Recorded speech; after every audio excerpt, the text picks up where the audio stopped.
Hello and welcome to the Climbing Works International Festival here in Sheffield for its 10th year. By 9 o'clock tonight we will know who our two champions are. We're in expert company tonight. We've got a professional climber, former Quiff entrant here. Tell me, we've been getting your name wrong all day, Mina, or I have. Introduce yourself. Mina Leslie Riastic. It's a nightmare of a surname, I don't blame you. Yeah, you've been ruining me all day with it. It's been plaguing my mind. Tell me, you've been down there watching the semi-finals go on. What's the atmosphere like and how's the climbing? It's been really great down there in the semi-finals. The crowd's really involved, there's great music, there's entertaining commentary from Persevision, and the blocks look really, really interesting and fun. So what more can you ask for? It's been really good. And that atmosphere really is building. Yeah, definitely. Everyone's pretty excited for the finals. We've had some qualifiers yesterday. The action there was great. The semi-finals equally good. Let's have a look back at some of the best of the action.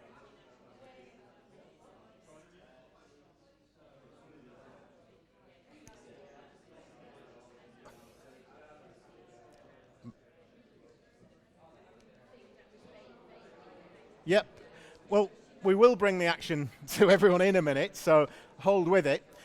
Tell us, what are you looking forward to most today? What is it you're looking forward to? I'm really interested to see how the finals play out. I think we've got a really mixed bag of climbers in the event.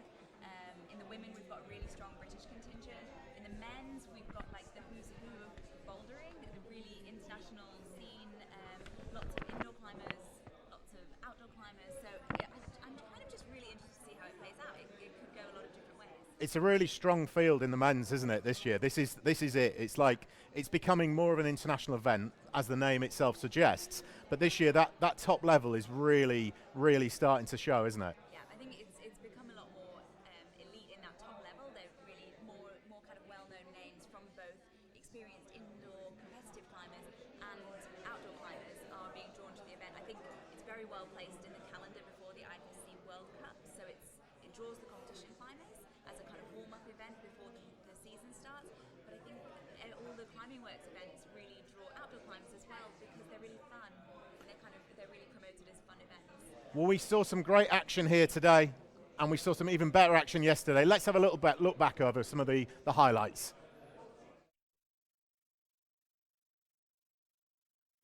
So this morning was the qualifiers, and we have 30 blocks to try and get as high a score as we can, and then the top 20 climbers from the 3 sessions will go through into the semis tomorrow. It was really good. It was the first time I'd been up here for the Quiff. I've heard a lot about the event. We just finished qualifiers. I managed to do all the boulders, and really I had a really good time, so that's the most important. So this is considered a scramble format. We have 30 boulders we have to do, whereas most of the other formats I do is, I guess, World Cup format, where I have 5 boulders in a series of 5 minutes on, 5 minutes off. And it's just different. It's very amicable. There's 60 or 70 people just running around trying boulders, you're giving beta, you're helping your friends, you're helping people that aren't even on your team, and it's just a lot of fun. It's the second time I'm coming here, and every time I'm so surprised how friendly and like good atmosphere it is, and it's really nice. I really like it, so I'm super happy to be back. How's it gone today? That's a really good question. It was okay. It wasn't good, but it wasn't bad either. But the boulders were really fun when you were climbing them. They were just hard to not fall off, I guess. There was a few hard slabs, there was a really hard roof boulder, a few ones where you just have to be really confident on your feet, we had to do some pressing, hard underclings, so it had really good variety. It's totally spread out through the whole gym. Yeah, it was really fun actually. Like, it's really nice to have a cool set of problems which you can just like try hard on. And it went alright, yeah.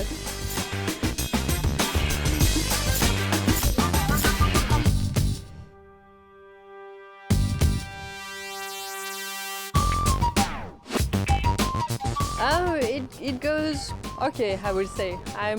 It was hard to start at the beginning. Then it was a lot of crowdy and a lot of people. It was super nice atmosphere.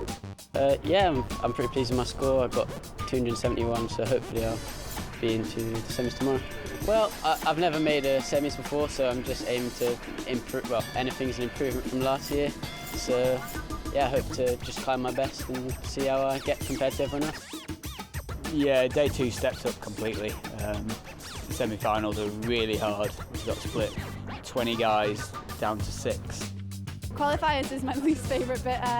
Yeah, I'm just really keen to go out and climb in semis. They're always such good boulders at this competition, and I think they pride themselves on that a lot. So I always look forward to the semi-finals and hopefully the finals too. So yeah.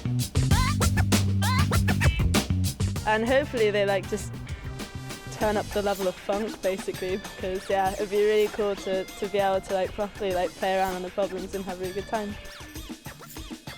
Yeah, I think finals will be really physical climbing and also technical. Yeah, we will see what will happen.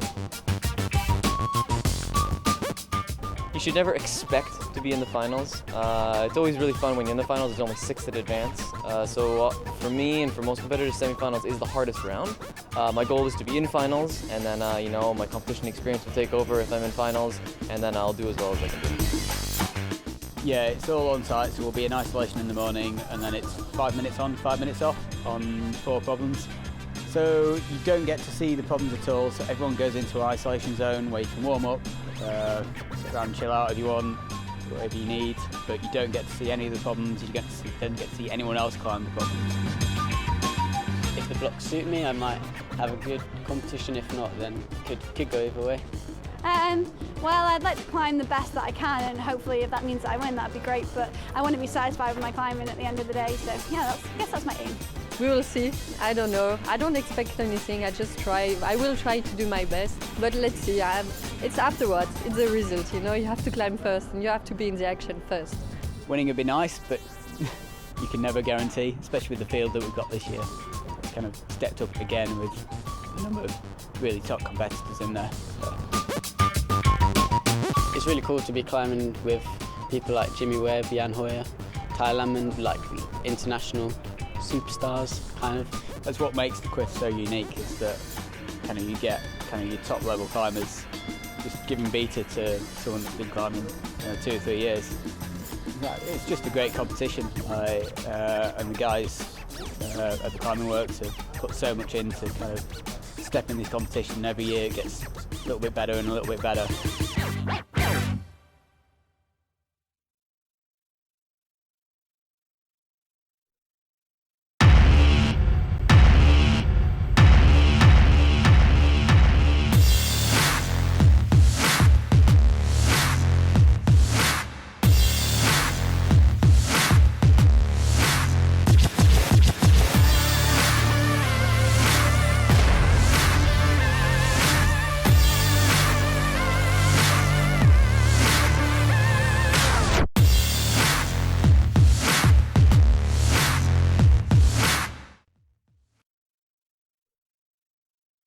Hello, I'm Emma Twyford, and I hope you're enjoying Quiff this weekend.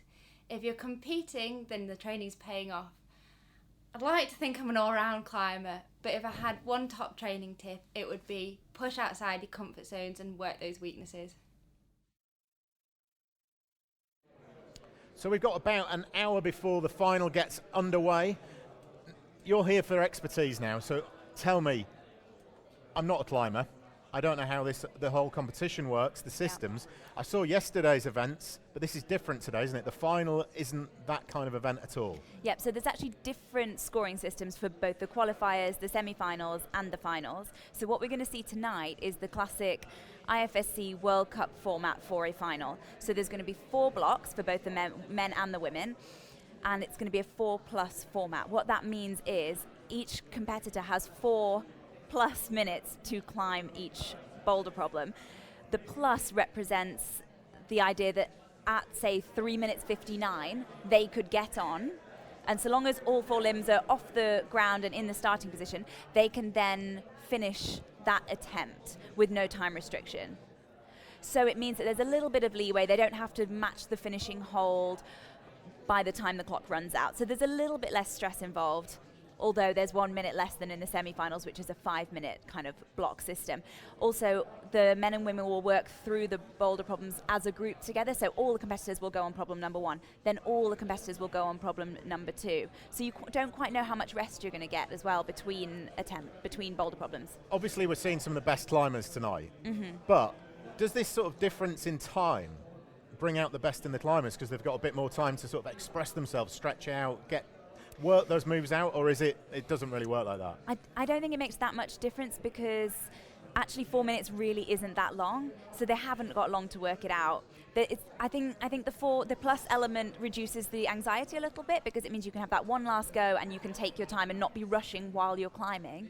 But actually, it doesn't give you that much more time. What it might do is give you more rest, depending on the boulders. But if everyone uses their 4 minutes, then you might end up with more rest. But if people are flashing blocks, it can move really quickly. We've got lots more insight at the Climbing Works on Twitter, so go there now, join in the conversation.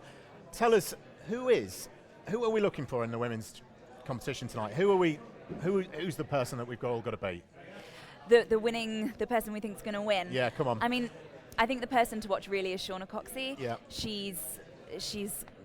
I think she's won the last 4 Quiff events, so she's got a kind of great stats behind her. She's also very prolific on the World Cup circuit. She's looking very strong at the moment. She's looking very strong in the semi-finals. So I think it'll be a tough call for anyone to beat her. And in the men's, it's a condensed field, isn't it? And some people who didn't do so well yesterday have really pulled it out today. So Exactly. It's all starting to. I think the men's is really unpredictable. We've got a really mixed bag of competitors, from very experienced World Cup competitors to some climbers that are more prolific outside. So really strong outdoor boulders. I mean, I think in the finals, the majority of them have bouldered 8C outside, so there's a ridiculous level of ability and talent in the men's final. It's very unpredictable. Currently, they're all in isolation. Mm-hmm. What does that even mean? So isolation is an area where the competitors warm up, essentially. It's also an area where they're kind of kept in one place so they can't see the boulder problems. So the wall has to be changed, new boulder problems are put up for the final, but it means that when they step out onto the mat at the beginning of that 4 minutes, that's the first time they see the route that they have to climb. So it really keeps it very on-site so that there's no kind of prior knowledge moving in. So it keeps it fair. It's also the area, like I said, that they warm up, make sure their bodies are ready, their fingers are warmed up, they've stretched, etc., so that they can perform the very best that they can from the first 10 seconds or the first attempt. You've competed at some of the highest levels, so World Championships, World Cup events. So let's have a little bit more detail about what the IFSC does.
Well, as you can see, it's got quite cosy here now. We've got Sam from the Climbing Works. Sam, you're putting on this event. Tell us a bit about it and a bit about its history.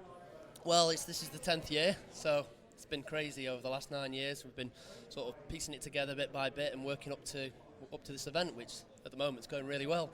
Seems like it's the biggest yet, is it? The biggest yet. We've had the strongest competitor field. All the organisational sort of side of things has worked really well. Ridiculous amount of people here coming to watch it. The semi-final this afternoon was like a final 1 or 2 years ago. So it's just grown each year. People from all over the world are just coming up to enjoy the event, really, and climb and hang out with people and eat free food and have a few beers and just generally be sort of part of the occasion. And Sam, tell us a little bit about how the setting works for a final like this. You know, you're not setting for this event's final, but you do route set, so you have some insight. Yeah. For example, in the male category in the final tonight, we've got such a mix. We've got 3 athletes that are really tall, for example. We've got 3 that are smaller stature. We've got indoor climbers. We've got outdoor climbers. We've got really different mix of styles. How do you plan for that? That must be really tough. Well, I work with the route setters this year to help them test. So testing the moves and see how the problems work. And I guess what they've got to do is just use all their different experiences over the years, like their combined years of experiences. I don't know, it's probably over 100 or something like that, but they're all good at their different skills, so they've got to try and think of ways to make them fall off. That's what they do, really, and they use all their tools in their toolbox to sort of get them to fall off. It looked like a tough one. There was a lot of people in that semi-finals not making a lot of tops, though. Why was that? I mean, was it deliberately set hard? It has to be, because like Mina was saying, those guys in there, those top 6 climbers, they're just all sort of incredibly talented. So you've got to think of ways to sort of, split them all, really, split the field. So they did that. They did slabs and jumps and crazy things and different things that quite unique climbing movement that they're not used to, sort of just pulling on a hold and cranking between good holds. So that's how they think. That's what they're trying to think. But they also need to be possible. They can't be impossible. Like today, all the problems this afternoon, all the problems got climbed by somebody, but by different people. So that makes for a great sort of watch. And so you see some people falling on it. You think that's impossible, and then somebody comes on and does it first go, because they've got the skills to do that. Are you allowed to get involved in who's going to win then? Because we've started chatting a bit about it. Come on, who's going to win the men's event? Because the men's event's the hardest to call, isn't it? It's the hardest to call. Come on. I don't know. I mean, I've got a sort of soft spot for Tyler. I've climbed with him a lot over the years and sort of took him out on the grit when he was a youth. So I mean, I'd love him to win, really. And he's so passionate about it, and he loves Sheffield, and he loves sort of being a part of this event. So I think that's. I'd like to see it. I'd like to see him up there, really. And in the women's, it's Shauna Coxsey, isn't it? Shauna's. Yeah, it's for her to sort of drop it, really. But I mean, the other girls are climbing well, and you never know. I mean, we always say if you get into the final, you never know. Yeah, it's all to play for. I mean, you've got 2 other climbers in there, Melissa and Petra, who have a lot of World Cup experience. Yeah. You never know. The season's just about to begin, so they might have been training really hard. And you've also got tenacious climbers like Michaela. She's got a bit of fire in her belly at the moment. She really.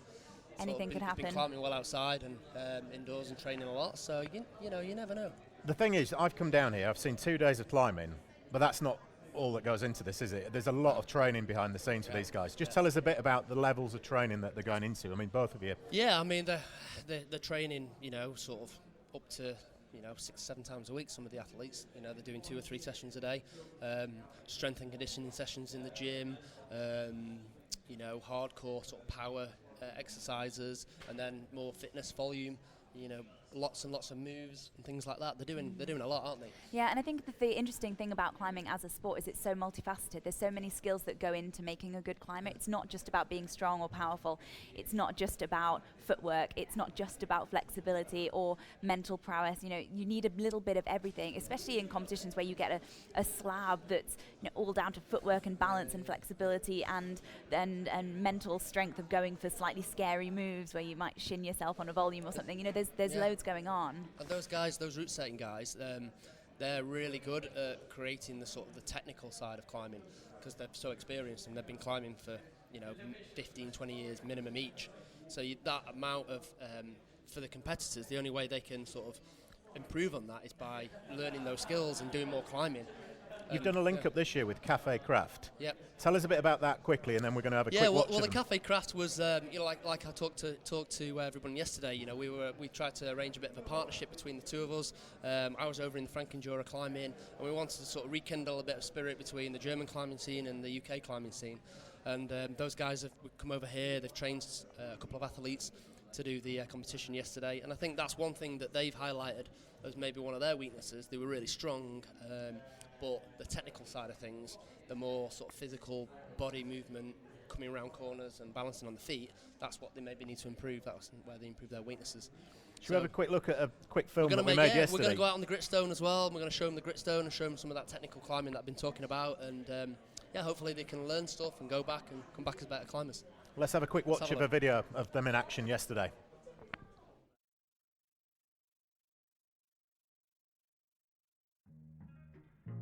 Well, it originated last year when went to Frankenjura for some climbing, and we went to Cafe Craft and we met Hannes and Dickie, and we've always had a close connection, Sheffield, with the Frankenjura and with the German climbers, and we want to kind of reignite that kind of passion between the two climbing scenes. Some climbers would get trained, and then they would come over and compete in the Quiff and climb on the gritstone, and really just come sort of rekindle the spirit of the two climbing scenes. I saw the Gimme Craft, the Cafe Craft was selecting some athletes for the competition, and Quiff is a competition that's well known, so I figured it would be a good opportunity to improve my climbing and to participate in an event like the Quiff. It was a great opportunity to get some coaching from them, and getting the whole experience, coming to England, climbing in an international setting, so to say. We did a lot of round climbing, we did a lot of functional training, and power training, endurance, all this stuff. The Gimme Craft coaches are, well-known coaches in Germany or basically the world, and I think the coaching for this last 3 months were awesome. My level, I can say that my level is much better now. Physically, got a better athlete, lost weight, got more finger strength and stuff like that. Jan had very, very thin biceps, and now you can look at him later. He's very massive. Yeah, it's super.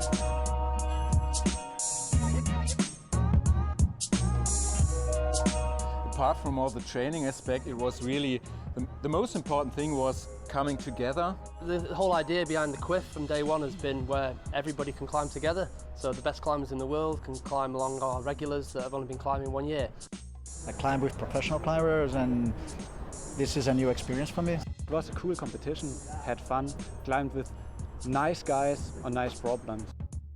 I didn't have much expectations of let's go to the finals. Of course I want that, I work for that, but the important thing is the event and the fun that you have with it. So everyone comes, they climb, they hang out, they go climb on the gritstone. But we're looking forward to climb on the grit, and hopefully can complete some nice boulder problems there. Some skin left, so let's rip it off, huh? Yeah. So we've been chatting a bit about the training, but let's get a bit geeky. Let's start talking about stats. Mina, we've done some analysis. We've had expert number crunchers on this. Over the last 3 years, what have we been finding? Well, essentially, it's getting tighter at the top. Both the male and the female competitors are improving year on year. There's more elite climbers coming to the event. So essentially, the blocks are having to get harder and harder. If you want more details, at the Climbing Works social media feed, there's more stats. Yeah, there's full graphs if you really want to geek out and get really into all the numbers, but they're really interesting. But the twist is, in the men's event, things have flipped all around, and the gap between 1st and 20th is now larger than it's been in years. So what's happened this year to make it go from everyone all pressed in the men's to this kind of elite going off on one? Well, I think essentially that's a symptom of the event growing. It's become a much more internationally recognised event. It's very well placed in the calendar, like we said earlier, just before the World Cup season. So it's attracting a lot of experienced competition climbers as a way to measure their performance just before the IFSC World Cup season begins. It's also, I mean, it's just gaining kind of popularity, and more people are turning up. So that elite level is rising, and there's a greater depth of field beneath it. This is a competition at the end of the day, so there's obviously got to be a winner. Come on, who's your winner's going to be this time? Is it hard this time to call, or? I think in the women's, I would be very surprised if it wasn't Shauna Coxsey. I think she's climbing extremely well at the moment. She's got gold medals behind her name. I feel like that would be a no-brainer to suggest Shauna. In the men's, it's really tough. I feel like it could go anyway because there's a big mix of climbers, different statures, different skills, different kind of speciality of styles. I don't know. I've got to push you. You've got to come up with an answer. Come on, now, before the advert. Jorg. I think Jorg Verhoeven. That would be my guess.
My name's Steve P. I'm a professional mountain biker, born and raised in the steel city of Sheffield.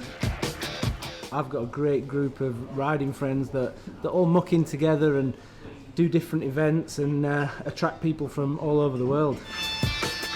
I can run out from my house through these beautiful woods and straight out into the Peak District, and I can't think of another city that you can do that so easily. Wherever you go in the world climbing, everybody has heard of Sheffield. If you're a rock climber, you've heard of Sheffield. It seeps from the streets and everywhere, the whole climbing scene, and everybody knows it's like probably the world mecca for climbers, I'd say. It's really special, I think, especially up here. You know, there's so much support. It's a really cohesive environment to be in, and you have the great outdoors on your doorstep. I get to travel all over the world with my job, and I always get excited to come back to Sheffield. It's got everything. It's awesome.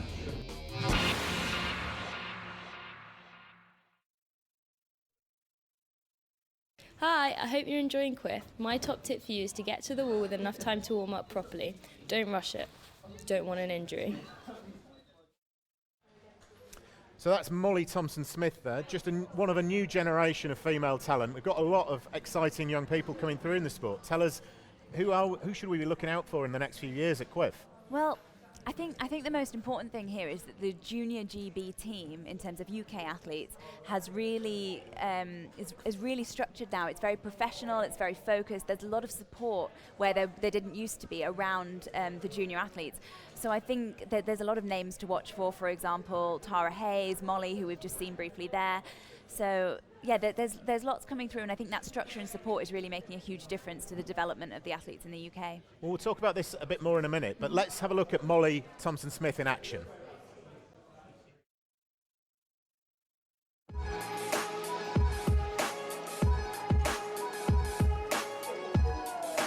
"2015 was a bit of a hard year for me because I picked up a finger injury right at the beginning, around January, February. I was off climbing completely for 4 weeks and off training for 4 months. I think it's been a good lesson for me in the long run. It was my first major injury and it taught me how to recover. I've definitely learned to listen to my body a bit more.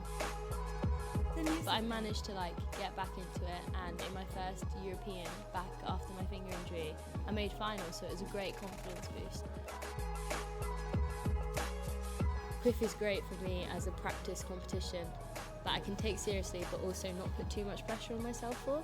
It's got all the features of a World Cup. It's got the international climbers, international setting, but then it's also really relaxed, so it's quite a confusing situation to be in, because I mean you're there to have fun, but then there's also all these awards there and you want to do well. So for me it's a really good way of getting experience for those World Cups if I ever do enter some senior bouldering World Cups, because I don't really have much experience with that.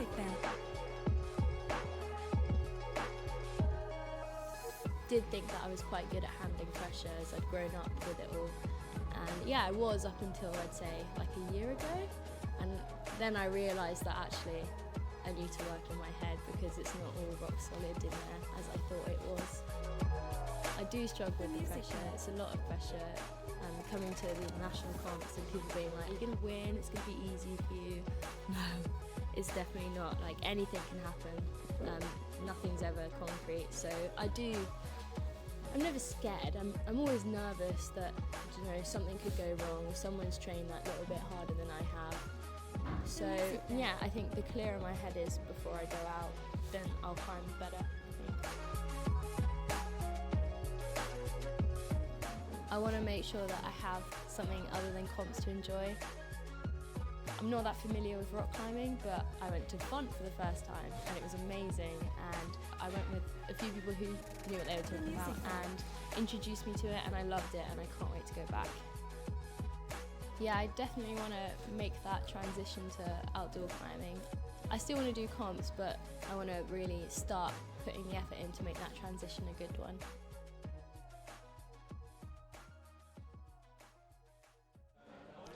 So that's Molly Thompson-Smith, one of the new generation. But let's not get away from the kind of the person that everyone's talking about here in the women's event. It's Shauna, isn't it? Like that's all everyone says when you say who's going to win in the women's. Why is she so strong? Well, I don't know really. She's a bit of a phenomenon. I mean, she's a very experienced climber. She's been climbing since she was about 4 years old. She's been competing since, I'm not quite sure, but quite very young, you know, all through her junior year. So she's got a lot of experience behind her. She also works with a trainer and has done for the last few years, a man called Mark Glennie, who seems to have really supported her and helped her to progress as an athlete. I mean, otherwise, anyone else's guess is as good as mine. She's very good at going out there and performing. She's extremely strong in a very basic way, but she also moves very naturally on the wall. She's also a friend of yours. She is. But you've been in isolation with her.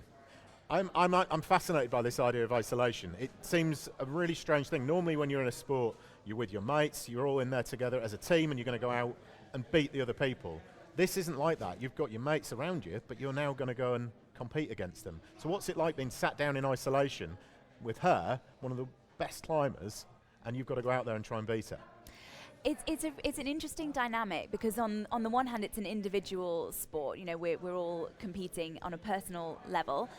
But we're also part of the same Great Britain team, so there's a camaraderie there. We're supporting each other. We both want each other to do well, but like I said, I guess when you step out onto the mat and you're climbing, you're trying to come out on top. Yeah. With Shauna and I, it was never really a problem. She's been really supportive of me when I was competing. I don't anymore. And I always wanted her to do really well. I think with us it worked well because there was a big enough gap in our abilities. I was trying to make a final, which for me is still, I'm still very proud of how well I did in competitions. I'm still very happy with that. I was trying to break into making finals, whereas she made regular finals and was trying to win the gold. So we both had different goals within the same structural framework, and we were able to support each other pretty well within that. And the idea of isolation, the only sport that I can think of it being remotely similar to is tennis, because you're in a tennis locker room, you're trapped down there waiting to go on court, and you're with the other people. What are they doing down there as we speak? We're very close to the final getting underway. Are people pacing up and down? Are they climbing up walls? Are they listening to music? What is going on in there? So a lot of different stuff, a lot of climbing, because people will be warming up. Some people will be listening to music, some people like to chat, some people don't. So there's a lot of variety in the way that people prepare for an event like this. again, it could be a very interesting dynamic in isolation because it can play with the mental side of things, because you see people warming up and you think, oh, that looks really hard, or maybe I can do that, or maybe I can't do that, and sometimes you climb together with people, and I think the more experienced competitors are very good at just, everything's can be put to one side. They can just do their warm up. They know what they're doing. They're confident in their ability, and they go out and climb and don't get too distracted by what anyone else is doing in isolation. But we do have a joke, or at least we did in the British team, of who's won isolation and who's won the comp. And what's Shauna like in isolation? I know we keep talking about her, but she's talked about here now as unstoppable. What's she like down there? She's very professional. She gets on with her warm-up. She's also very sociable. I know when I've been down there with her, we're friends, so we'll warm up together, we'll climb on boulder problems together, and I know that she gets on well with the other girls in the World Cup circuit, so they'll quite often climb together. I imagine she's down there now warming up with Leah and Melissa and Petra, and they're all climbing together, getting warmed up for the event. And in the men's event, where are we going with that? Who are we looking out for? We've talked a bit about who you think is going to win, but who are going to be the main competitors? Who is it that we're going to say pushing them to the very, very edge and challenging right to that last climb? I think what it's going to come down to in the men's is the style of the blocks, which is why I'm interested in how the setters will plan for an event like this, because you have climbers like Jan Hojer and Webb, who are well known for, big, powerful climbing, compression. They're big physically. As athletes, so a certain style of boulder might suit them more. And then you've got athletes like Rustam Gelmanov, who's a bit smaller but really strong on the crimp, small edges, very strong finger strength. So, and then you've got Shauna McCall, who's kind of all round, but again, like slightly smaller, so might not have the reach of someone like Jan or Jimmy. So those setters have got a lot of responsibility then, haven't they? Right? They've got a lot. They've got 4 blocks, so they can set a variety of styles within that. But it's such a fine line when you're setting between making the blocks way too easy, so everyone's doing them quickly, and then you can end up with ties and you have issues with countback. Or they're way too hard and no one gets up anything, which isn't great for the crowd watching. So as a spectator sport, if no one's getting to the top, that's a little bit dry to watch, and it's also hard to score because again you may end up going to count back. Well, the good thing is we're nearly there. We've got one more advert before the main event.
Well, things are going to get pretty serious in a bit. We're going to head across to the final, so we're going to get a lot of serious competitors.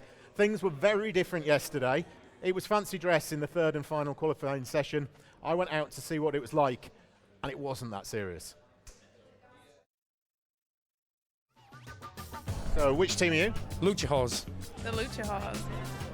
Do you think you're going to get 239? That's what we're after to qualify for tomorrow.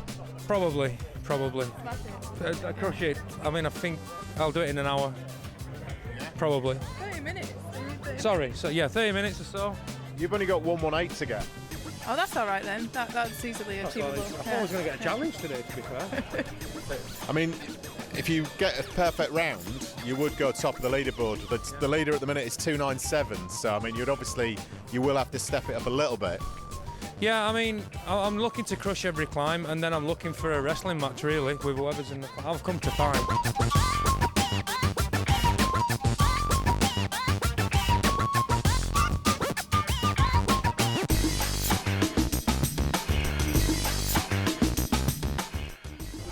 Introduce yourself, ladies. My name's Dominique. Mine's Olivia. Are you entering the male or the female competition? Both. Well, Female, you've got to get 118. Oh, that's easy. Really easy, yeah. We'll get that. Male, 239. Maybe not. Are you worried about exposing yourselves and possibly being arrested? Or possibly. We've got some protection underneath.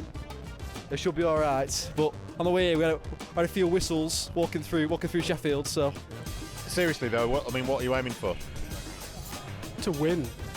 To win. Yeah. Right, fair enough. As I say, 239 and you'd be there. So come on, up you go. Conditions are rubbish. It is quite windy. Yeah. And it's too hot as well. It's just awful. So talk us through your score, Superman. So I've just done the first one, number 17. 2 goes, finish. Well, top. Top. You've got to get 239 to qualify. So Yeah, it's pretty doable, isn't it? Yeah, there's still another 29 left. That's 290 points. 297, that's going to get me. That would put your joints up with Sean McCall. Yeah, I know him. He's all right. But he doesn't wear a cape. Doesn't wear a cape. This is going to help on the descent, definitely. So only 239 to qualify. Yeah, it's looking like it's going to be close. Yeah. I think we're in for a chance, yeah. On 10 currently, yeah. But 10 out of 10, I've only tried one, so at this rate, Sean McCall, he's got something, to be worried about. He's on 297, Yeah, 3 points, The second place, that's the first loser, so you got something coming, Sean.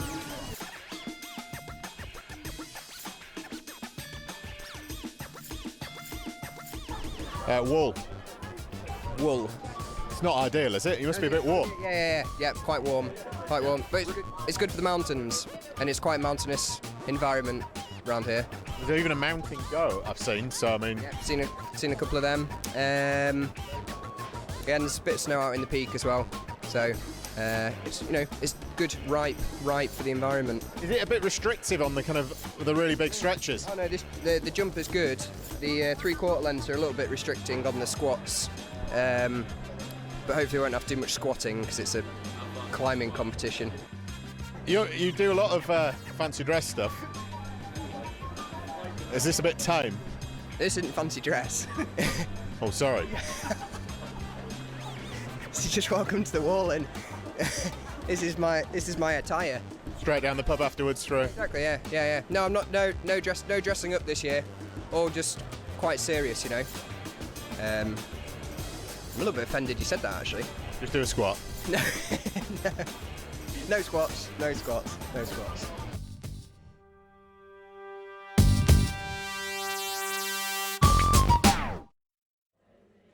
So that was obviously the fun of yesterday, but things are going to get really serious.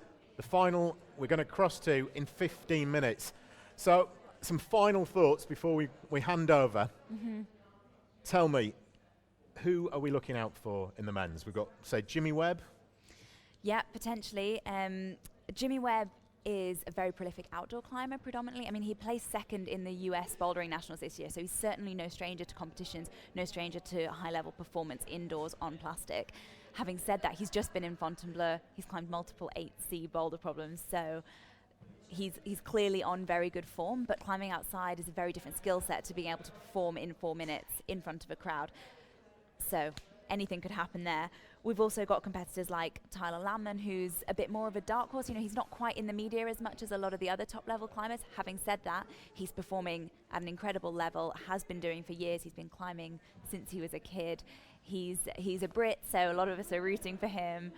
So he's one to watch. Very natural movement, incredible. I think he was the only guy to top the slab in the semi-finals.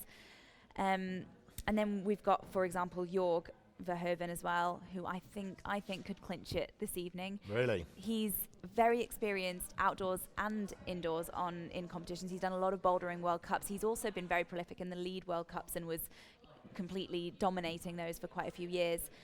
But he also climbs outside, so he's got that kind of a broad range of skills. We nearly had a big shock yesterday. We nearly lost one of the best competitive in the male end. We had Jan Hojer. He nearly didn't get through, but then today he's climbing well again. So has he left it too late? Is he peaking too late, or is he potentially peaking just at the right time? I think today is more of a normal than yesterday was. For whatever reason, he qualified low in the qualification round. The Climbing Works International Festival is very unique in the setting of the qualifiers. There's a lot of very techie stuff where you might fall off, and you only get 3 attempts. So if you misread something a little bit, your points can fall right down really quickly. So I think probably there was an element of that going on in the semi-finals. It was pretty clear he was still on good form. So I think we've more to see from Jan. So he might be one of the sort of dark horses coming out of nowhere. For sure. Looking at the women's draw, pick 2 out for me out of the 6 that you think might be in with a chance if we take out Shauna. Just pretend that Shauna's not there. So we've talked a lot about Shauna. Too much, perhaps.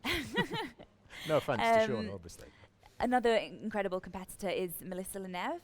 She's on the French team. She's very experienced again in the World Cup circuit. She's competed a lot over the years. She's a great one to watch because she's a real crowd pleaser. She plays the crowd. She gets people to cheer. She really gives her all on every attempt. So she's a great one to watch, a very strong, talented climber.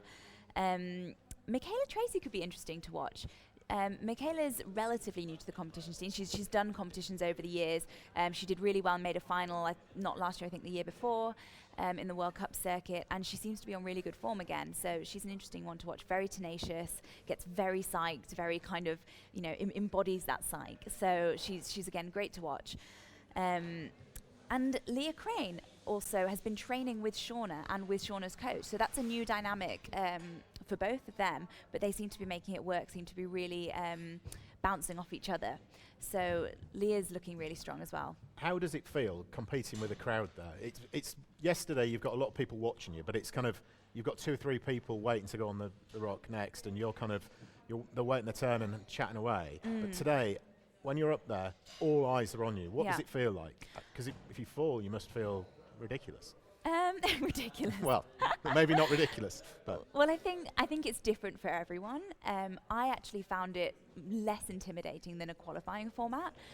Intimidating maybe to start with when you first step out, but I found the noise of the crowd would kind of fall away once because I was so focused on the climb in front of me, on trying to get to the top. But I really felt the support of the crowd, and a crowd here in Sheffield is very supportive. They yell a lot, they encourage, and they don't just encourage the Brits, they encourage everyone because they want to see the best come out of all the climbers.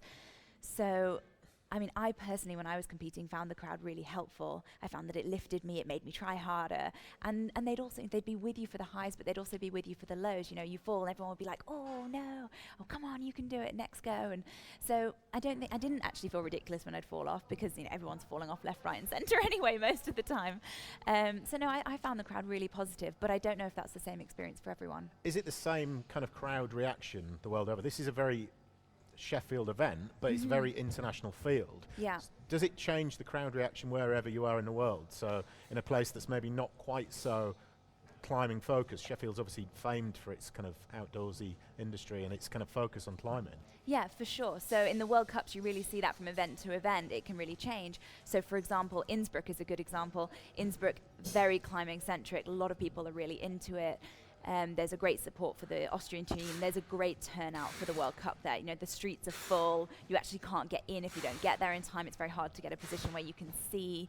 And so the crowd is buzzing. There's loads of people. There's commentary. There's music. It's really a very, very full, buzzing event.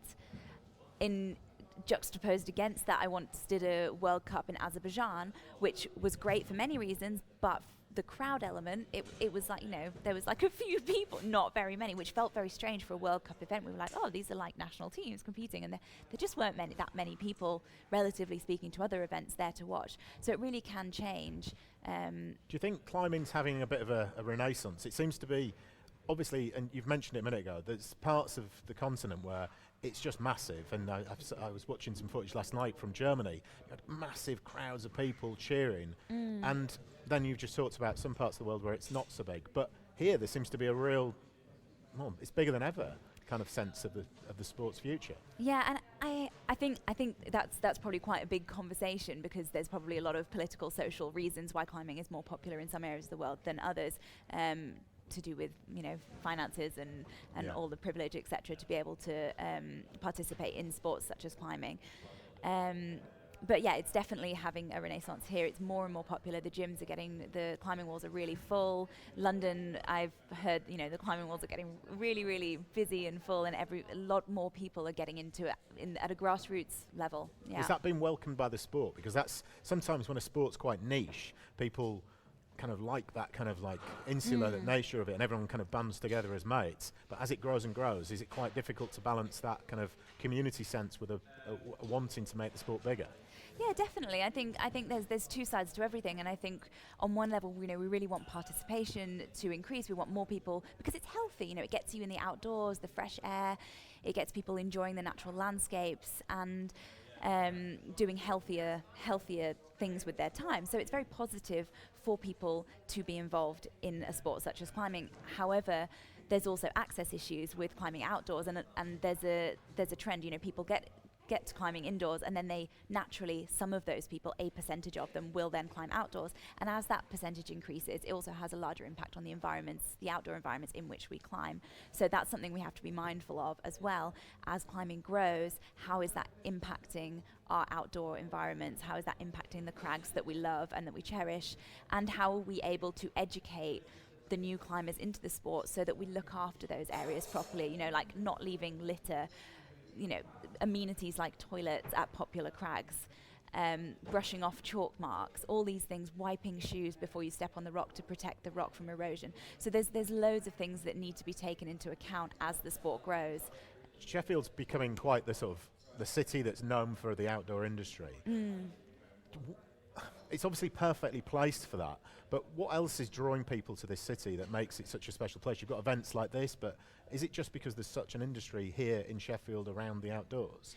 Well, I think because Sheffield is situated right on the edge of the Peak District, there's suddenly access for so many people that are interested in the outdoors. So obviously we've got climbing, we've got all the gritstone and the limestone, so a lot of climbers move to Sheffield for that. We've also got great biking, whether that's off-road biking or road biking. A lot of runners love to run in the Peak District because it's beautiful. There's loads of places to go. It's also got two huge universities. So as a city, there's a big draw for students, and a lot of people, I think Sheffield in the UK, is the highest retention rate for students. So a lot of people will move here. That's actually what I did to go to university and then stay afterwards. We're getting really close now to the finals. Tell me, first of all, what's it like with a few minutes to go before you step out of isolation and walk out? What's going through your mind? Are you worrying, thinking, what's that first rock going to be like? Or are you just thinking, well, just see what happens? I mean, what's going on in the athlete's mind? It's going to be different in everyone's head. I would always get like a little bit of flutter, but generally more excitement than too much nerves. A little flutter of like, oh, here we go.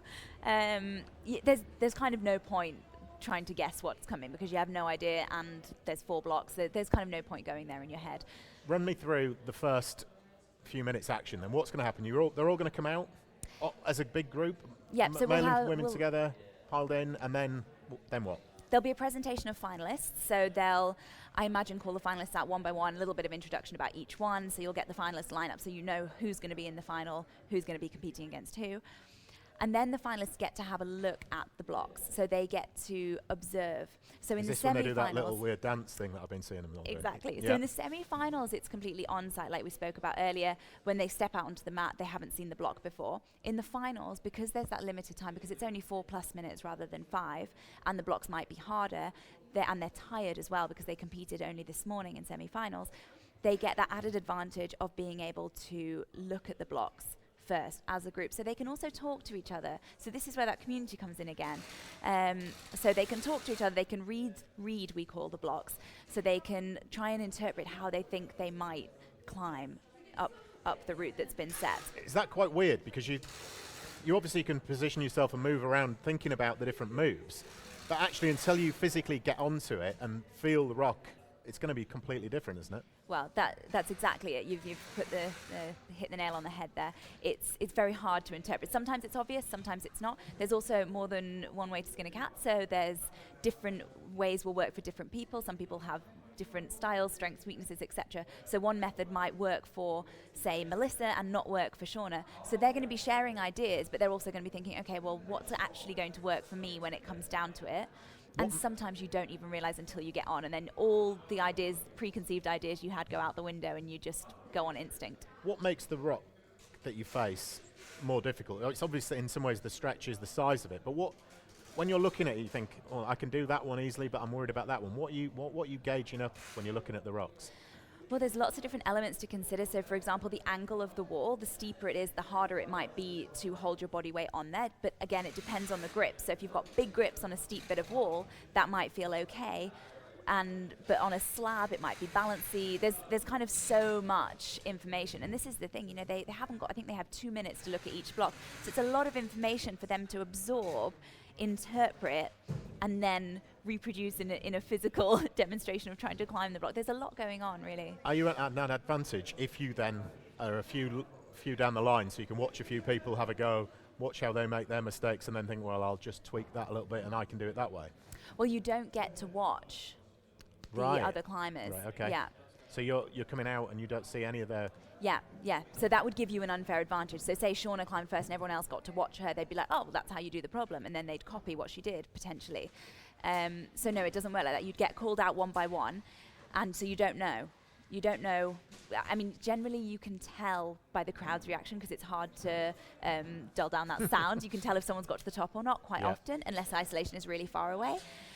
So generally you can hear whether someone's got to the top or not, but you won't be informed. So you don't know the score, you don't know how many attempts it's taken them, and it quite often comes down to attempts in these competitions. It's getting pretty exciting now. Yeah. I think it's time that we head across to Liam Lonsdale. He's there, ready to commentate on the action in the final on the big wall. I am indeed ready for the action. A big thank you to Jim and Mina. That was a phenomenal broadcast, I'm sure you will agree, and more of an insight than we've ever had before into any climbing competition. As usual, the Climbing Works Rab CWIF taking things to a next level. Those are your standings. In 6th place, Jimmy Webb. 5th place, Rustam Gelmanov. 4th place, Jan Hojer. Ty Landman, the only Brit in the finals, and that is a phenomenal effort from him. 2nd place, Sean McCall, and in 1st, Jorg Verhoeven. He'll be out last, in fact, as we come out in reverse order. Very, very exciting finals in the men's. Lots of different body types, lots of different shapes. Wonder what we've got in the women. In the women's, 6th place, Leah Crane, not of Slovenia. 5th place, Andrea Kermin. 4th place, Petra Klingler. She's from Switzerland, not Belgium. 3rd place, Michaela Tracy. 2nd place, Melissa Leneve. And 1st place, Shauna Coxsey. All, again, phenomenal athletes, and no surprises to see any of those in there, although Andrea Kermin of Switzerland is one of the outsiders. Nobody expected to see her name in there. Maybe because she's never been in a Quiff competition before, maybe because she's never made a World Cup semi-finals before. Nonetheless, keep your eyes on that Swiss machine. Petra Klingler, awesome athlete. Gold medal at the Ice Climbing World Cup this year, gold medal in the Bouldering World Cup. Wonder if she can take a gold medal at Quiff. There's only one way to find out, and that is to see the action live. Don't forget you can get involved in the conversation here. Get onto Twitter. You can tweet using the hashtag Quiff, CWIF, or you can tweet me directly on @Liam Lonsdale. Also on all social media channels, the Climbing Works have been going wild with stats, information, behind the scenes footage, etc. @Climbing Works to find out what's going on there. It's going to be an amazing evening, and there are the blocks. Check those out. Absolutely stunning. I had a look at those boulders before. I've even tweeted pictures, so if you go to @Liam Lonsdale on Twitter, there are pictures of the blocks, men's and the women's. They're not in order, but you'll get an idea of what the holes look like, what the shapes look like. The setters have done a phenomenal job. We've got Manu Hassler, Andy Long, Percy Bishton, Jason Pickles, Rob Napier, Jamie Cassidy, all the guys putting up some of their best work. The crowd is packed in. There is no doubt about that. There are so many people in there tonight, over 300 people on the mats in there, and check out this live show. One decade ago, climbing's international elite descended on Sheffield. 30 qualification test pieces sorted the wheat from the chaff, leaving 12 courageous contenders to compete for the most prestigious title in climbing history. 10 years on, the cruel passage of qualifications and semi-finals has once again eliminated all but the top 6 men and women. These 12 brave souls are your finalists. And this evening, we'll do battle to be crowned champions of the Climbing Works International Festival. Absolutely stunning. I don't know about you guys, but I just got goosebumps watching that, and I'm watching it on a screen like you. Phenomenal effort from the guys at Cold House and TDC putting that together, and Band of Birds, of course. Brilliant visuals, and again, another first projection mapping on the competition surface. Super, super cool. There's Leah Crane, 6th place woman this evening. Phenomenal effort from her. 5th place, Andrea Kermin of Switzerland. 4th place, Petra Klingler of Switzerland. There's your 3rd place and your 2nd Brit, Michaela Tracy. And of course, Melissa Lenave of France. And your 1st place and 4 times CWIF champion, Shauna Coxsey. Now for the guys. Basically what happens here, the athletes get presented. They're invited to the stage or to the mats. And we get to see these guys before they get to see the boulder problems. 4th place this evening was big Jan Hojer. Very strong guy from Germany. Ty Landman, a big favourite with the crowd here. Sean McCall of Canada, one of the most talented competitors the world has ever seen. And there's Jorg Verhoeven, absolutely amazing competitor. And so there are your finalists. The finalists all now will have the chance to look at their individual boulder problems. 4 blocks for the men, 4 blocks for the women. And I'm delighted to welcome to the broadcast Mina Leslie Vujastic, who's come fresh over from the studio. Mina, how are you? Hi, Liam. Doing fine, thank you. Lots of very positive feedback from the people on social media about your broadcast. You absolutely smashed it. So what's happening now? Well, the final's just beginning. They're having a chance to look at the block. So this is where they're looking to see where the challenges lie ahead, what they need to plan to do when they step out onto the mat. Awesome. So the guys now will have 2 minutes. They're allowed to touch the start holds. They're not allowed to leave the floor. They're not allowed to touch any other holds. And you'll see there, right in the centre of the screen, Rustam Galmanov just working out the best moves, the best bit on the holds, what the sequence is going to be. And one of my favourite things about this part of the process, Mina, is how you always see the guys sharing beta. Yeah, it's lovely, and I think it's a really unique element of climbing as a sport, that helping each other, even though they're competing against each other. I think it's really special, actually. Yeah, it's super cool. Jimmy Webb there, sizing it up, working out what he needs to do. There's Michaela Tracy and one of the setters, Andy Long.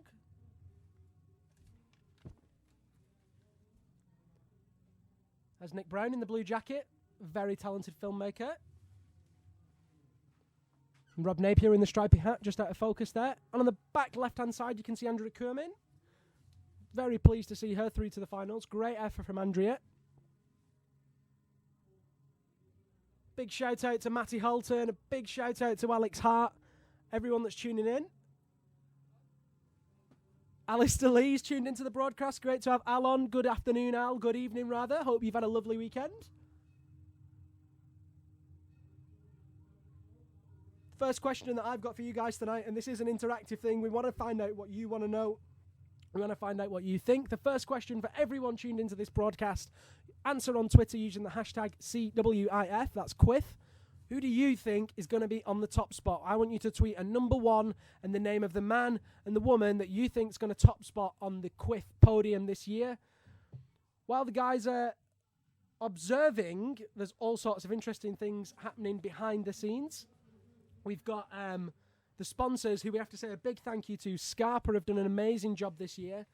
Scarpa have actually manufactured, especially for the event, some Climbers Against Cancer Instinct VSRs, brand new pair of shoes, brand new custom colours with the CAC logo on it, and those are actually being auctioned on Facebook right this second. So if you want to get your hands on a pair, the auction will run right until the end of this broadcast, until the end of the finals. In fact, there's all sorts of money being donated. You can get a pair sizes 38, 39, 40, 41, 42, and all of that money goes to Climbers Against Cancer. Also, there's going to be a Rab auction. Rab are auctioning off one of their 8,000 metre suits. It's going to be, again, auctioned off for CAC. That's Climbers Against Cancer. If you don't know about Climbers Against Cancer, go to www.climbersagainstcancer.org. Climbers Against Cancer was set up by John Ellison, who sadly died recently from cancer. He decided that he wanted to try and unite climbers all over the world in raising money for one cause. Everyone, everywhere has been affected by cancer in some way, and this is our opportunity as a community to come together and raise that money. So if you're wondering why we're talking about that a lot, it's a cause that's very close to our hearts and very close to the hearts of the people at Quiff. A huge thank you, of course, as well to all of the sponsors that have donated prizes in both money and gear. We've got people like Rab, Scarpa, Berghaus, DMM, Axis, Lapis, Blurstone, X-Cult Blocks, UKCA, the official media partner. Of course, the BMC are heavily involved. There's been an amazing social hub here where all of those brands have been getting people interacting with them, engaging with them. It's really cool to see. And of course, Thornbridge Brewery, local beer brewers have been involved as well, serving up the beers. As any good climber knows, beer's very, very important. It's also worth saying a big thank you to the Climbing Works staff. Those guys have worked tirelessly for the last few days, resetting the wall, cleaning the wall, hoovering the wall, clearing the mats, you name it, they've been doing it. They've had to deal with all sorts of stuff, and a big pat on the back for those guys. This finals now is really the culmination of everything, all that effort they've been putting in over the last few days, and we absolutely cannot wait to see how it turns out. So the guys trying to work out the last boulders. Don't forget, I did tweet a picture of the boulders before, and one of them you might have noticed, it says feet first or start hands on the boulder. That means that the girls are going to have to start inverted. Mina, if you were on the mats observing and you see the words hands start on the floor, what's going through your mind? Oh dear. I'm probably going to embarrass myself. But hopefully they're not feeling like that. Hopefully they're up for the challenge and they're thinking this is going to be really fun. It's definitely going to be one for the photographers to stand by. I think they're going to get some good faces, some good gurns. It's all about the gurn shot. So Jan Hojer there, right at the side of the screen. One of the favourite things about this competition, and in fact about climbing competitions for me, is the difference in physique. So you've got Ty Landman, undoubtedly one of the world's best boulderers, stood next to Jan Hojer, also one of the world's best boulderers. Some pretty different physiques going on there. Yeah, and I think actually in the men's final we've got three really quite physically big contestants. Jan Hojer, Jimmy Webb and Jan Hojer are all quite tall, and then we've got Rustam, we've got Sean and we've got Tyler who are a bit smaller. So it's going to be really interesting as to how the setters are planning for this so that it's not biased in one direction or the other. But then if we look at the girls, they're actually all quite similar physique. I mean, give or take, we've got Michaela, who's probably the tallest competitor, followed by Melissa, but then Shauna, Petra and Leah are all a similar height. The only difference really between those guys is their ape indexes, which is maybe something to talk about, maybe it isn't. There's Percy Bishton on the mic there, you can see him. Percy's the master of ceremonies this evening. He'll be doing a great job taking the mickey. He's very good at the sarcasm, he's very good at the heckle, he's got that down to a T. Tim Hatch in the centre of the screen there with official on his back. Tim is the chief judge this weekend. Obviously they're not broken sweat, but an elite crack team of route setters. So we asked who you thought was going to be on the top of the podium. Francesca reckons that Shauna Coxsey and Shaun McCull are on the top. Alex Waterhouse told us who he thinks is going to be on the top, but he's having a 15-hour layover. I hope that goes alright for you. Alex Hart thinks Shauna and Ty Landman, that'd be a good one. 2 Brits on the podium. Robert Pajurek thinks it's going to be Jan Hojer. Stephen Reed for Shaun McCull. Stephen Henderson for Shauna and Sean. Lots of different people all got a very similar opinion there, wanting to see Shauna and Sean on top of the podium. Erin Coley, a big shout out to you. Thank you so much for tuning in, and don't forget you can of course get in touch with us here on the broadcast. My name's Liam Lonsdale. You can tweet me directly on @Liam Lonsdale, or you can just use the hashtag CWIF, that's Quiff. Don't forget, if you want to find out interesting stats, behind the scenes pictures, or just see what's going on in general, follow at Climbing Works on all different social media channels. They're doing all sorts of cool things over there. Very nice that. Look, Michaela Tracy. Sean McCall, dead centre there in the screen. For me, Sean is the epitome of a true athlete. He's been training. How many years has Sean been training at the top level? I can't even think. It's a long time. Put it down.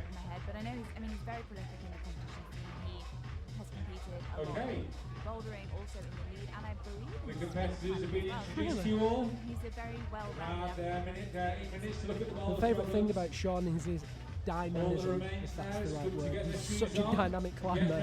We're going to keep it if it isn't a word. Yeah, Sean McCall just explodes between holds, and he's got incredible body tension as well, especially when we saw on semi-final men's block 1. You know, the way that he could be in the split and still put all that pressure through his palm was absolutely phenomenal. The climbers have cleared the mats now, which means one thing and one thing only, that we are almost ready to start. Ladies and gentlemen, you are in for an absolute treat. The lights are going down. Get yourselves ready for what will be a fantastic final. Stu Littlefair in the middle there. Recently climbed Rain Shadow. Did he? He finally did it. Nice one. Good effort. Stu Littlefair. And not only that, he won the FBO a couple of years ago, didn't he? Looks like we're getting ready. There's Dr. Steve. He's our on-call doctor. He's ready to mop up any victims of Percy Bishton's problems. Another big shout out to the setters here this evening. Manu Hassler, Andy Long, Percy Bishton, Jason Pickles, Jamie Cassidy, and Rob Napier. There's Mark Lenny, GB coach. Good smile from Mark. Looks like they're getting ready. There's Jace Pickles. He was responsible for that horrible slab problem that we saw earlier. And so your first two competitors this evening. Okay, ladies and gentlemen. Jimmy Webb and Leah Crane.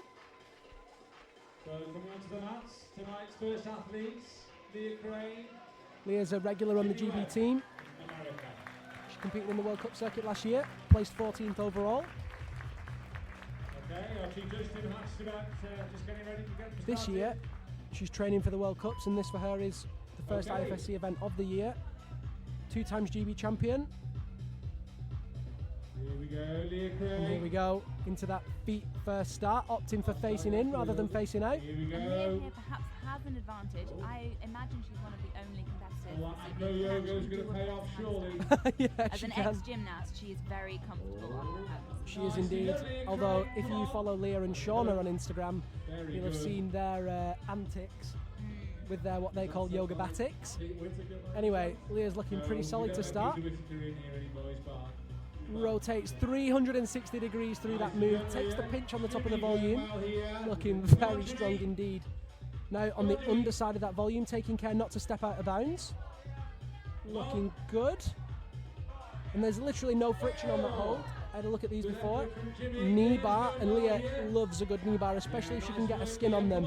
Look at that, totally chilled. Now this pocket that she's going to reach up to with her left hand is really poor. Quite shallow, you can see just above her first pad. Looking strong, come on Leah, drop in the right knee. One hand on the top, she just needs to get in balance, find a good position. 2 hands on the top, and that's a brilliant effort from Leah Crane, and a flash. Awesome. Meanwhile, Jimmy Webb's just trying to work out exactly what to do. He actually got pulled down off the first block. I don't know if you saw that on the stream. It happened in a blink. Bit of a fist bump from Leah there. She's definitely happy. So that puts her into first place. 1 flash. 1 top in 1 attempt equals a flash. One thing that the guys at the Quiff are doing this weekend is put in the number of attempts, even if the climber doesn't top the boulder. So if they have 25 attempts and still don't top, it'll still say the number 25. Just to give you an idea of how tired they are. Jimmy Webb making good progress now up to the bonus. These holds are awful. That left-hand sloper is terrible. Mind you, Jimmy Webb's not so weak on slope as Mina, is he? Pretty strong on slope. Oh, just slipping off. He's got 1:50 left on the clock. I think he's getting the measure of it. Describe the texture of that volume person. So, let's see if Jimmy can stick that move. Maybe some different foot beats are required.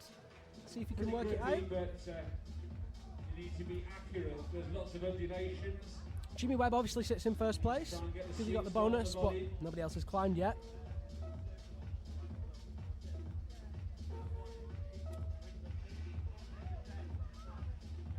Just having a minute.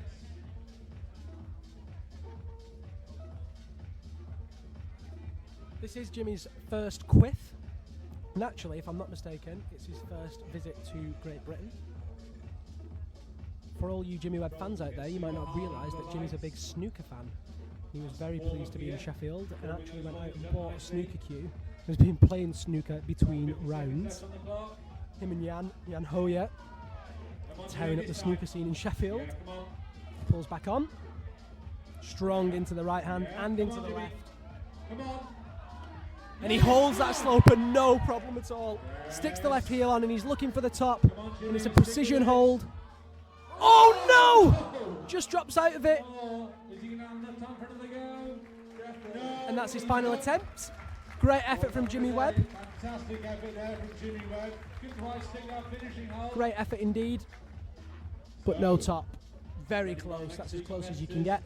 Next out will be Rustam Gelmanov and Andrea Kumin. Rustam's our shortest competitor. Actually, he's shorter than all the female competitors as well this evening.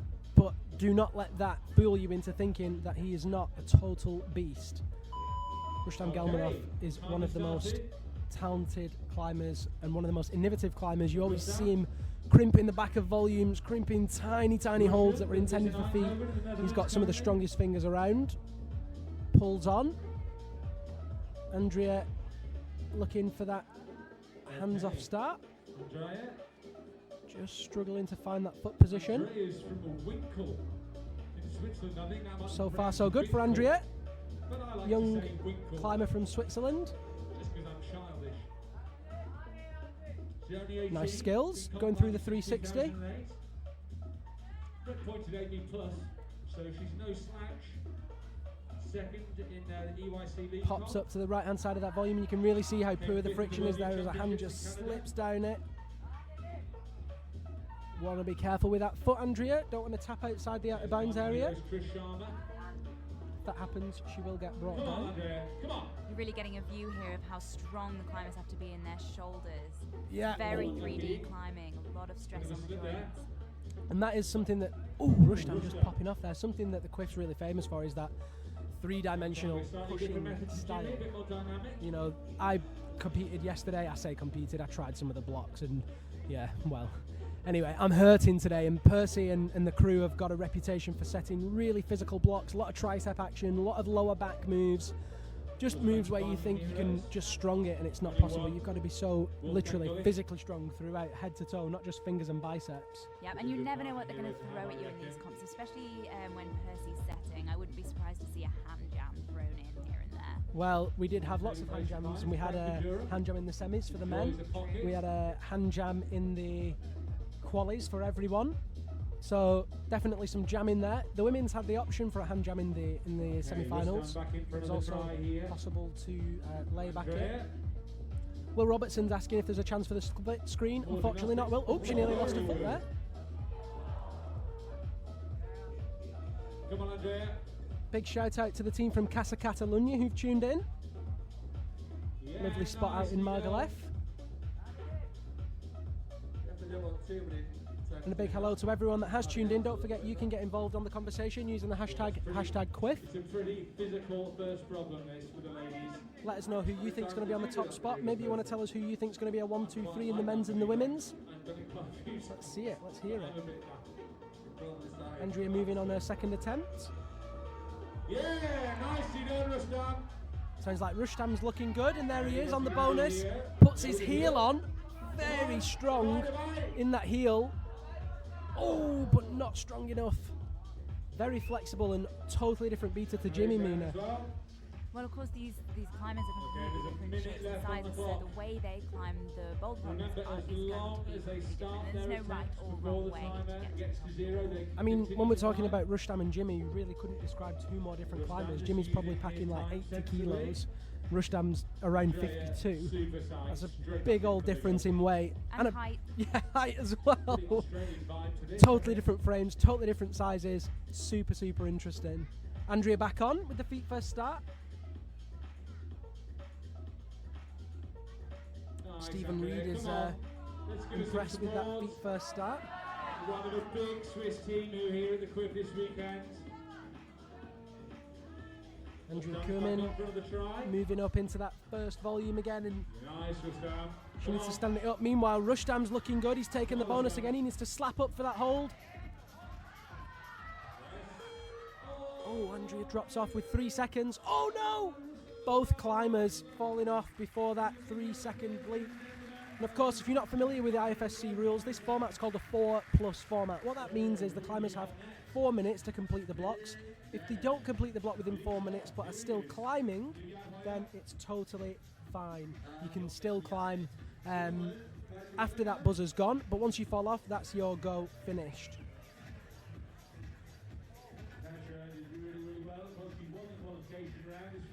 So next up, from Switzerland, Petra Klingler. She's won gold medals in the IFSC Boulder World Cup and the UIAA Ice Climbing World Cup. And on the left-hand side of the wall, Jan the Machine Hojer. Jan's took, again, gold medals in IFSC Boulder World Cup and he's been European champion.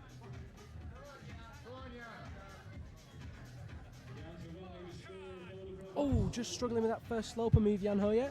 Petra Klingler, on the other hand, getting inverted. And actually, Petra is very used to being upside down, especially after finishing the World Cup season on the ice climbing circuit. A lot of the things that the ice climbers do, a lot of the routes that they climb involve being horizontal or upside down for a long period of time. A lot of Fig 4s and Fig 9s.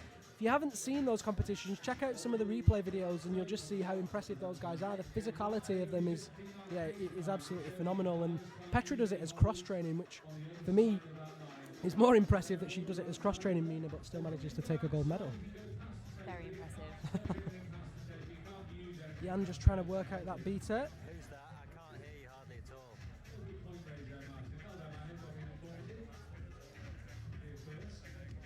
There's Urs Stocker sat down in the front of the screen there. Urs is the Swiss team coach. He also coaches the Finnenberg brothers, the 2 German brothers that have been competing this weekend. Ben Mortelman is asking how tall Jimmy and Rustam are. Unfortunately, I don't know exactly how tall Jimmy and Rustam are. I'm sure someone, somewhere, will find out. That's the beauty of social media. If you know how tall Jimmy Webb is, send us a tweet. Oh, Jan Hojer just slipping off double-handed there. Oh, he was close. Meanwhile, Petra Klingler having a little bit of trouble with that starting move, and Leah did really well to come out and flash that one.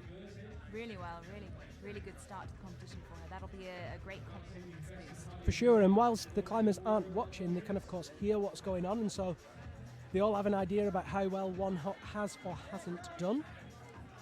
A shout out to Kevin Kukovic, who's watching the live stream from the USA, and he can tell us that Jimmy Webb is around 6'1". Great knowledge, Kevin. Kevin. Wanting to know how tall the tall guys are. Hey, thanks for that, Kevin. Much appreciated. 1:35 on the clock for these climbers. People really enjoying that feet first start from the women. Definitely creative. And there's the standing so far. Jan Hojer in first, Jimmy Webb second, Rustam Gelmanov in third, but that will change as each climber comes out. Petra Klingler looking solid now on that far right-hand side, takes that left-hand undercut pocket, locks it in, goes for the finish hold, and she just has to match that in control now. Come on, Petra. Easy. Very strong, and she's very happy with that. Big smile for the crowd. Great effort, Petra Klingler. Meanwhile, Jan. Come on, Jan Hojer. Looking very strong, locks the right hand down, left foot on. Oh, he's cheeky. Easy top for Jan Hojer. Very, very strong indeed. Very strong indeed. He knew as soon as he got that top hold that he was going nowhere, and that rockets him into first place. 1 top in 3 attempts for Jan Hojer. Next out will be Great Britain's Michaela Tracy. And also Great Britain's Tyler Landman. Pretty special to see Ty in the finals, Mina, would you agree? Very special. I think there's a lot of Brits rooting for Ty this evening. Bit of a dark horse, not in the media as much as some of the other male climbers in the lineup, but very prolific outdoors. And actually, I know we're supposed to remain impartial, but I'm rooting for Tyler. I'm totally rooting for Tyler. I'd love to see him do well today. Michaela getting stuck in on that feet first start, wedging her toes in there, just trying to find the perfect position. Strong in that sit-up. Looks like she's got some sort of glitter paint on. I imagine it must feel strange. I've never started a boulder problem in a handstand, but I bet you got a little blood to the head. Yeah, maybe that isn't glitter paint. Yeah, I'm sure you do. I've set a couple of boulder problems where you start feet first, and yeah, you definitely get the head rush, but Michaela's looking strong in this, and Michaela's very powerful on open-handed holds. She's got really strong shoulders, very strong back. I'd expect once she can get up into this move for her to just power up to that right-hand hold on the bonus. Come on, Michaela. Strong in the knee bar, just not quite finding the position. Come on, Michaela. There it is. Just struggling with the knee bar. She needs to find the best position. Very strong indeed as she lays away off that left hand, matches it with the right. Now she needs to take that left hand undercut. This is where we saw Petra Klingler move really confidently. Come on, Michaela. She needs to find that body position, get that foot over. She's very, very stressed on that left arm there. She's going to be getting tired on the left arm. She needs to find that right foot. She's trying, getting her weight over, trying everything she can. Come on, Michaela. Oh, she really needs to move that weight over her left foot. Come on, Michaela. Oh, and just drops it there. Unlucky. Solid effort from Michaela Tracy. A lot of effort. 2 minutes still on the clock, so she needs to take a rest, take a breath. I need to take a breath. That got me all excited. And recuperate, ready for the next go. She knows that she's got that far and only one more move to the top. She needs to just calm down and get ready for the next block.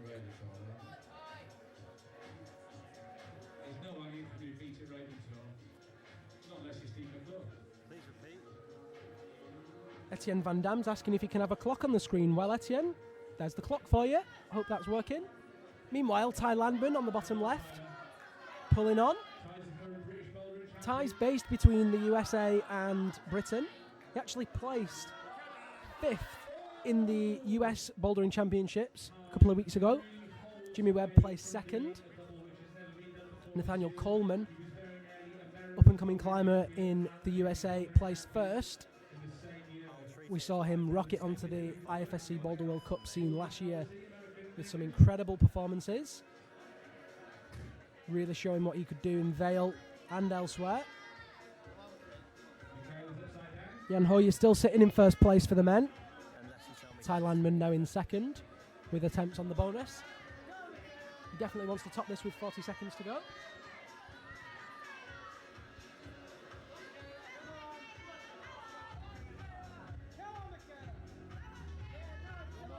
Corinne Dinning is asking, what are the green lines under the attempt numbers for? That's a great effort. So the box is for a successful top.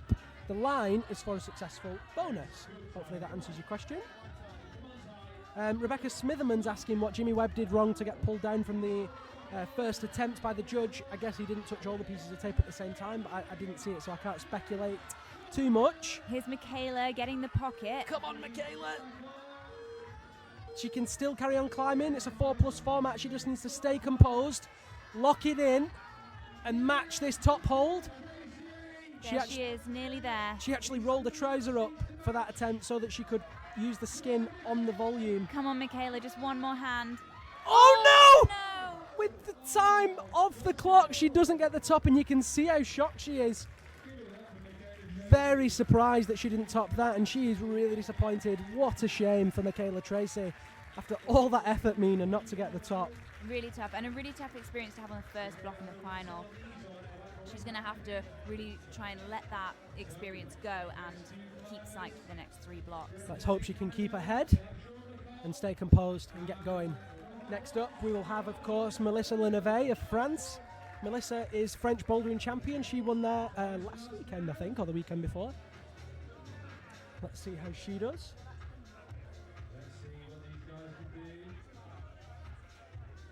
Maybe she didn't win. Maybe I've got bad information. Who knows? Here's Jan Hojer on the top spot still. Ty Landman in second place with 6 attempts on the bonus. And here's Sean McCall looking very strong there. Very strong in the back. He's got incredible body tension, incredible core strength. Oh, but not quite enough to keep his hips in to hold that sloper. Percy Bishton there on the microphone with his signature heckling style. And here's Melissa Leneve getting stuck in.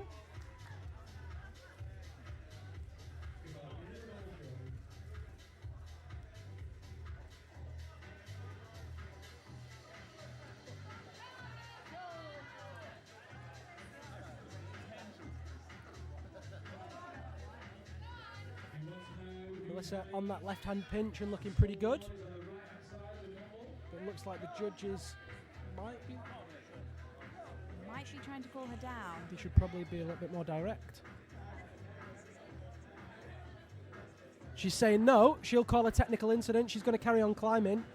Basically that's Melissa appealing and saying I haven't touched it, and she's entitled to do that. She's wasting her time if the judges decide that it's against her. That'll be distracting, but just goes to show how experienced Melissa is, that she can still climb. She'll appeal that decision. Come on, Melissa. Looking good on that left hand. She wants that flash. Very strong on the top. She needs to stay composed now. And she's got the top. Now we'll see if the judges let her have it. Tim Hatch there, chief judge. Looking like he's consulting to find out what's going on.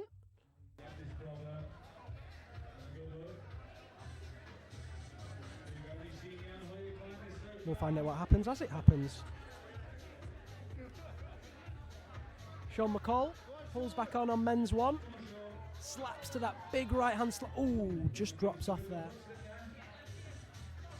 Very cool holds from X-Cult, the big orange ones, and the big black volumes have been supplied by Blocks, another event sponsor.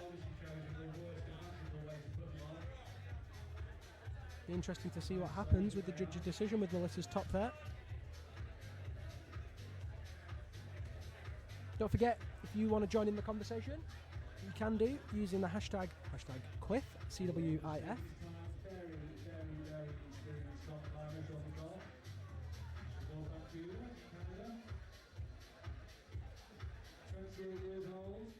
Sean taking his time, not rushing, making sure he's rested before what might be his final attempt. He's really good at that as well, you know, just staying composed, finding out just in himself when he's ready to go rather than rushing it. This is where the competition experience comes in, knowing that you don't need to fill every second with climbing. It's worth resting to make sure that one last go that you have is going to be really good. And he hasn't got that high on the boulder, you know, he didn't take the penultimate hold, he hasn't taken the top hold and slipped off, you know. That actually for me just shows how confident he is in his ability, you know. Stay rested, you can pull this out of the bag, just climb confidently. So let's see how he does on this final attempt, I think, for him. Pops up with a left to that really bad left-hand sloper. Throws that right heel onto that really big rubbish hold. Oh, and just not quite getting the height on that hold. Still got a few seconds left, but he's said no. Better to save himself than to try in vain. And so now that's the one more competitor to go. I was going to say that's now to block 2, but of course we've got our first place competitors from the semi-finals. Shauna Coxsey on your screen, and there's the standing so far. Melissa Leneve in first place, Leah Crane in second, Petra Klingler in third, Michaela Tracy in fourth, Andrea Kumin in fifth. Let's see if Shauna Coxsey can affect those stand-ins. And of course there's your men's. Rustam in fifth, Jimmy Webb in fourth, Tyler Landman in third, Sean McCall in second, Jan Hojer of Germany in first. Shauna using those handstand skills that Leah's been teaching her the last few weeks. Go on, Shauna. Sits up into the holds. Kelsey Perman's asking if the judges can use video replay. That isn't something that's been introduced into climbing, certainly in terms of watching it as it happens. But for appeals, official appeals, The judges do have an official video that they can watch, if I'm not mistaken. All of IFSC events have to be recorded for official appeals to be made, but the appeals will be made after the competition. Shauna locking in on that knee bar. And Shauna's actually one of the shorter competitors, and that could affect her in that she can't lock down that knee and get it on the knee bar because her legs aren't long enough, but doesn't seem to be affecting her as she just locks it out anyway. Oh my gosh. Gobsmackingly good. No problem. Totally casual. And an easy flash for Shauna Coxsey. No problem at all. That's why she's 4-time Quiff Champion. You'll have to stay tuned to find out if she makes it a 5th. Big shout out to the Bangor University Mountaineering Society. They're all watching from North Wales.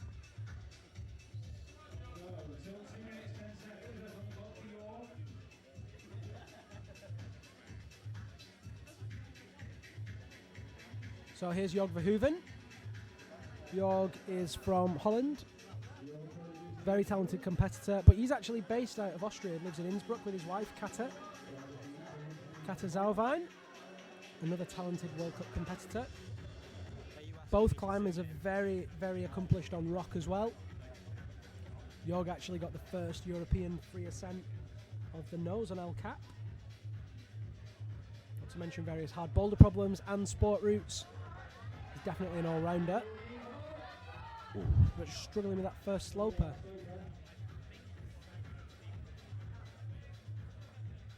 Who was that directed at?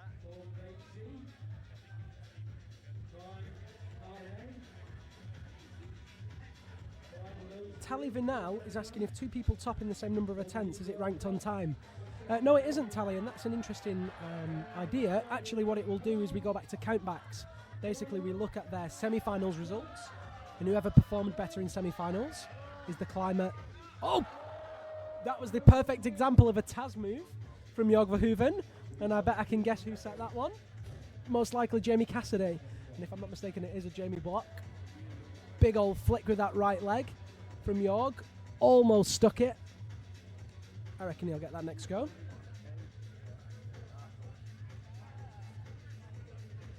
So yeah, as I was saying, the results, if they're tied in the finals, will go back to semi-finals, and if they were tied in the semis, which nobody was, then they'll go back to the qualifiers. So it always pays to do the best that you can. Have you ever been in a countback situation, Nina? I must have been. The amount I've competed, I must have been. I can't think of one that springs to mind right now, but yes, it does happen, for sure. There's that Taz move as he flicks with the right leg to give him that momentum. But he says, no, I'm done. Only Jan Hojer to top that block. So that keeps Jan in first place. And that's the full rotation. Everybody got the bonus on that one in the men's, but only Jan Hojer with the top. And he got that in 3 attempts. Jorg Verhoeven, who actually qualified in first place, now sits in last. Meanwhile, Andrea Kuhlmann of Switzerland in 6th, Michaela Tracy in 5th, Petra Klingler in 4th, Leah Crane in 3rd, Melissa Leneve in 2nd, and Great Britain's Shauna Coxsey in 1st. Reigning Quiff champion, and here comes Leah Crane for her attempt on block number 2, and Jimmy Webb on the far right side of the screen for his attempt on block 2. So in the semi-finals, we saw the women on this vert wall, but in the finals, it's the turn of the men. Very technical looking slab. This block is entirely set on volumes, and I would say this looks like the work of Percy Bishton. I don't know about you, Nina. Most definitely, which is always worrying when you're a competitor. You can pretty much guarantee that there'll be some skin lost on this one. Leah using her left arm to flick up for that hold. Good on the pocket there. Opposite styles of problem here for the men and women at the same time. The women are on a really steep section of wall, very flicky climbing. Leah looking really strong. Powering up to the bonus on that pinch. Oh, and you just saw her left hand slip on that. She looks at her skin. She knows that that was bad on her skin. Jimmy Webb, on the other hand, making light work of this technical masterpiece. Oh, he had his triad face on then.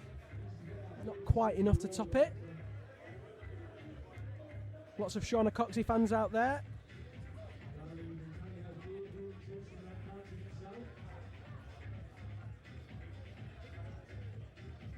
Someone's asking how Mr. Verhoeven can be so strong when there are no mountains in Holland. Well, as I mentioned, he actually lives in Innsbruck. It might not have any mountains in Holland, but they do have some very good climbing gyms. And Holland breeds some very good climbers, the likes of Suze Dudding, Vera Zylstra. There's lots of very talented climbers come out of the Netherlands.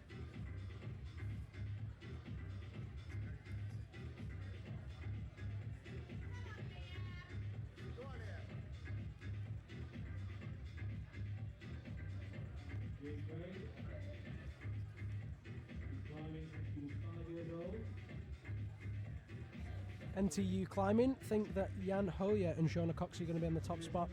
Who did you say in the broadcast, Mina, that you thought was going to win? I thought Shauna, which I still think, Yeah. and I thought Jorg, which doesn't go with as the results as they are at the moment, but there's still 3 blocks left, so there's everything to play for. I know in these competitions it often completely changes For sure. towards the end, so I mean, I really think it could be anyone in the men's. Really cool that Leah's opting to switch out, ready to go straight over with the left and then come under with the right, and she jumps for that hold, catches that, looking strong on the cut loose. Catches the bonus on the left hand, looking much stronger this time, strong in the shoulders there, puts that heel on, pulling hard on the heel as she matches the bonus. One more hold. Oh no, she just slips off that top hold, and I have got sweaty palms. That was a very good effort from Leah Crane, and she just got stood on by a brusher, which will be why she's holding her finger. I hope that's not detrimental to her climbing. Probably want to be a little bit more careful with those brushes. Sort of standing on the competitors. Jimmy Webb still struggling as well on that far right hand side. Ben Mortelman has a theory that the more Jimmy's tongue sticks out, the stronger he gets. Leah seems to be like really squeezing that finger. I hope that finger's okay. If you didn't see that, someone just stood on her hand. 25 seconds left for Leah and for Jimmy.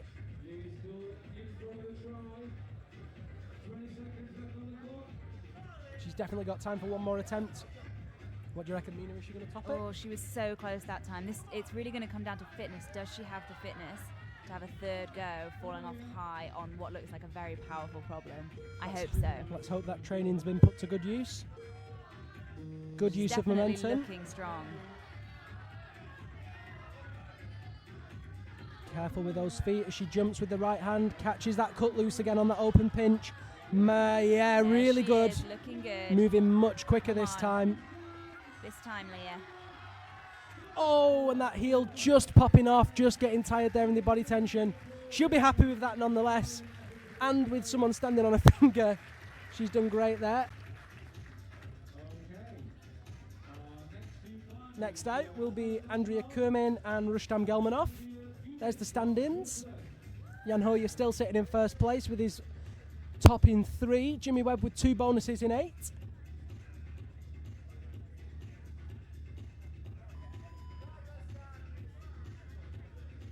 Mike Higgs is asking if the IFSC Boulder World Cups are all streamed. Of course they are, and the Lead World Cups are as well. Rustam Gelmanov pulling onto that technical slab. And let's see what Rustam does. Oh, just struggling with that first move. Quite a long reach off those volumes.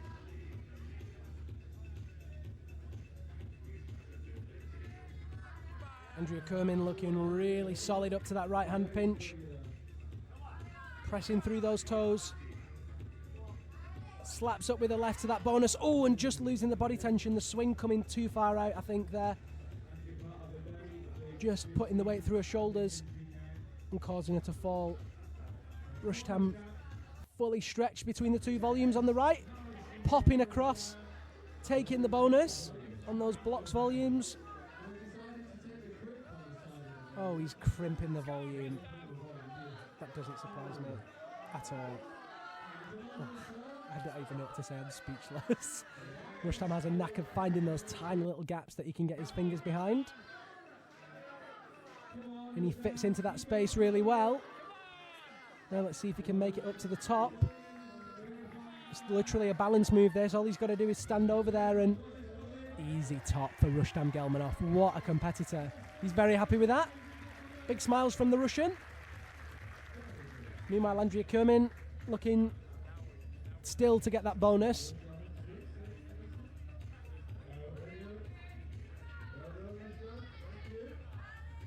Solid on that first pop to the right hand.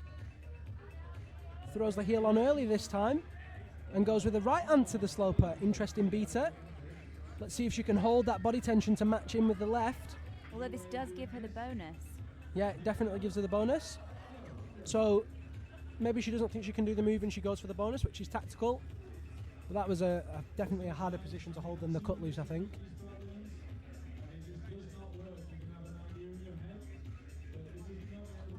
She'll just take a minute with 1:43 on the clock.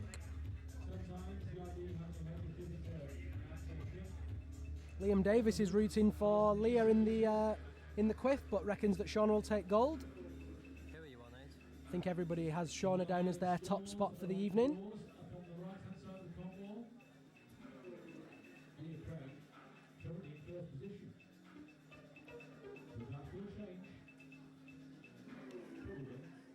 Big shout out to Glenn Adams and Brian Beacom, who are all watching. Thanks for your comments, and don't forget you can get involved in the conversation at home. All you have to do is tweet #Quiff on Twitter, or of course you can tweet me directly on @Liam Lonsdale. If you want to see behind the scenes info, pictures, etc., we've got stats and graphs, and you can go to @ClimbingWorks. Oh, just weak in the shoulders again. You saw her shoulders roll forward as she was between the two pinches. Needs to be really strong in that back to hold the two pinches at the same time with no feet on.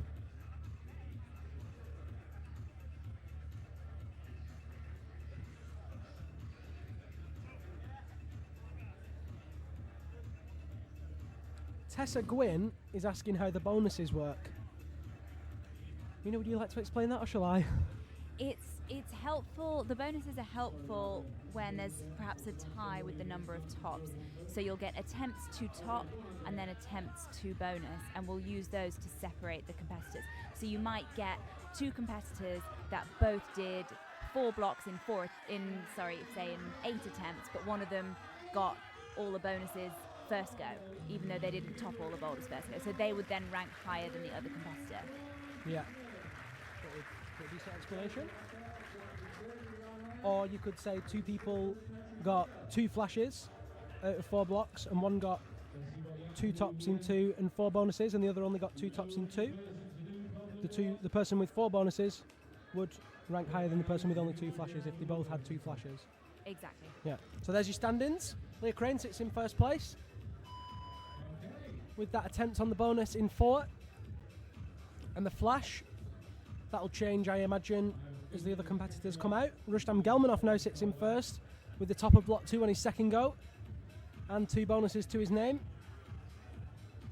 Next out will be Jan Hojer and Petra Klingler.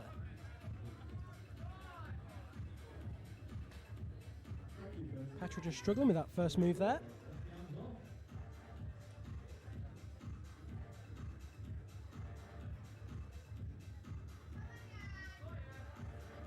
Interesting fact about Petra, she's not only a gold medal climber and a gold medal ice climber, she's also been a European champion boxer. Bit of a talented athlete all round. Don't pick a fight with her, that's for sure. Struggling with that left hand pinch. Looks to be having a bit of a word with herself. You just saw her shake her head and take a deep breath. Jan Hojer on the far right hand side on that vert wall. Also having a little bit of trouble with those start moves.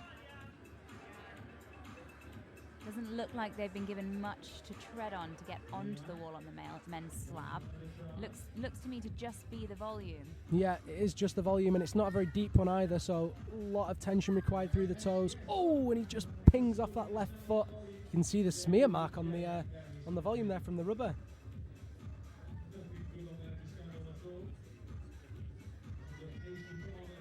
climbers just composing themselves, taking a second. Corinne Dinning is asking how long you have to hold the bonus for it to be counted as a hold. Well, there's no specific time as such. It's the definition is in the rules is in control. Am I right, Nina? In control and in a usable part of the hold, so you can't just touch it with a finger at the bottom of the hold and say, oh, I've touched where the tape meets the hold or something. You have to hold it in a usable way, which is a tricky line because it can be quite subjective, but generally seems to work. Oh, here's Petra gunning for the top hold. So and another close. last move dropper. Looks like that last move could be really challenging for these competitors. Petra also struggling there on that last move. Both Leah and Petra have fallen off there now. Good knowledge on the bonus rules from Mina there.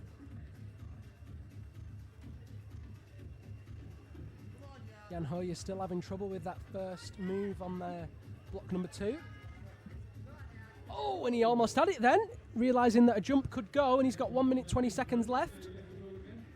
If he tops this, then he'll be in the lead because he's the only person to top block 1.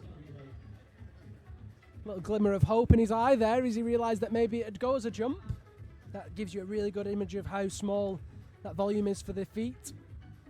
Very shallow, lot of precision, and a lot of body tension required to press through the toes. Back on, here he goes. Oh, come on, Jan. Can't touch that hold. He almost did then. If a competitor touches a hold on the route that isn't the start, when he's not on the wall, or she, then it's classed as an attempt, so he did well to just stop himself at the last second there. Petra's back on. Busts out to that big sloper and to the pinch. Here we go. Goes direct this time. Oh, but not quite enough to hold it. That top hold is really, really bad. 25 seconds left on the clock. Jan getting ready for another go at the jump. Beta Monkeys has tweeted in. He said, Einstein said dancers were the athletes of God. He never saw a Quiff final. That's got to be one of the funniest tweets I've read about a climbing competition ever. Very good work. Jan's back on. Oh, just struggling there. 5 seconds. Is he going to have one more go? Yeah. Look how composed he is. He's not even rushing. He's like, yeah, I'm on, whatever. Come on, Jan. And that's it. His attempts are done. Unlucky for Jan Hojer of Germany. Petra still having one more go. Petra goes up for the bonus pinch and she's held it. One last attempt. Come on, Petra. Oh, and a heel just popped again. It's exactly what we saw happen to Leah when she was up there, just a little bit tired, didn't quite have the body tension to hold that heel. She'll know that the likes of Shauna and Melissa are going to have a good chance of topping that one. Let's see what Michaela can do, and there's the standing so far. Still in first place.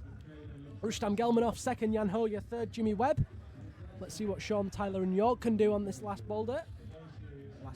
Second boulder. Leah Crane still sitting in first place with those 2 bonuses and that 1 top. Still Shauna, Melissa and Michaela to climb.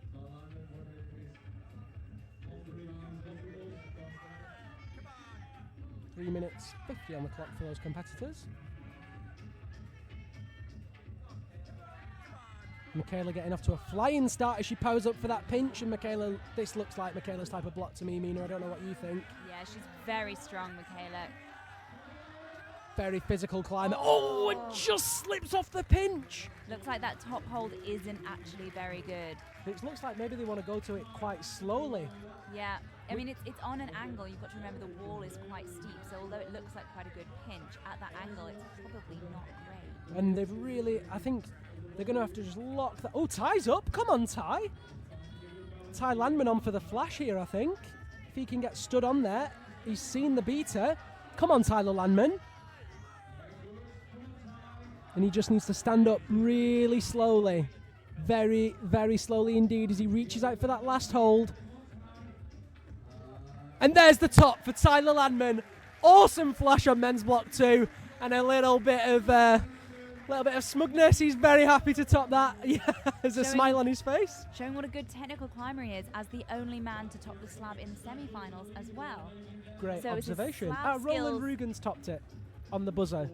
Oh, I missed that. Apologies. No, but the only British man to top it. Well, the only man that made finals to top it. So that was Great what point. got him into finals. Yeah. Was his slab skills. It was indeed.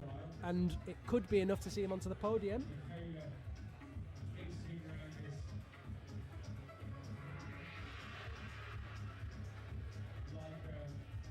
Michaela Tracy just taking her time. She knows that she got close then. And Alex Messenger skulking in the background there for the BMC. Mr. Messenger, he's a dodgy character. Great photographer though. No doubt you've seen his work if you follow any of the competitions. He's often at the British Championships and again the Quiff, things like that. He was at Superblock last year. Didn't see him there this year.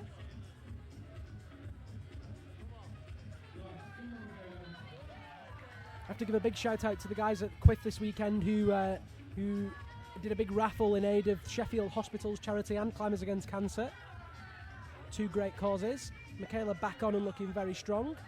Really cruisy to that pinch with the right hand as she pushes on those small holds, cuts loose and looks totally composed, flinging through the air with those legs. Now she's got to go slow. Not slow enough. Very controlled there, but she's just lacking that. Well, I'm not really sure what. What do you think, Liam? Do you think we're going to see someone lock that last move? I don't know. I'm thinking about who's next. We've got Melissa and we've got Shauna. Melissa is, without a doubt, one of the, what's the word I'm looking for? One of the most tenacious climbers I've ever seen climb. I was commentating on the last Sportiva Legends only competition in Stockholm, and there was a block that Melissa did not look like she was anywhere near topping, yet she managed to top it. She tried so hard. It was absolutely ridiculous. Looks like Michaela's having some problem.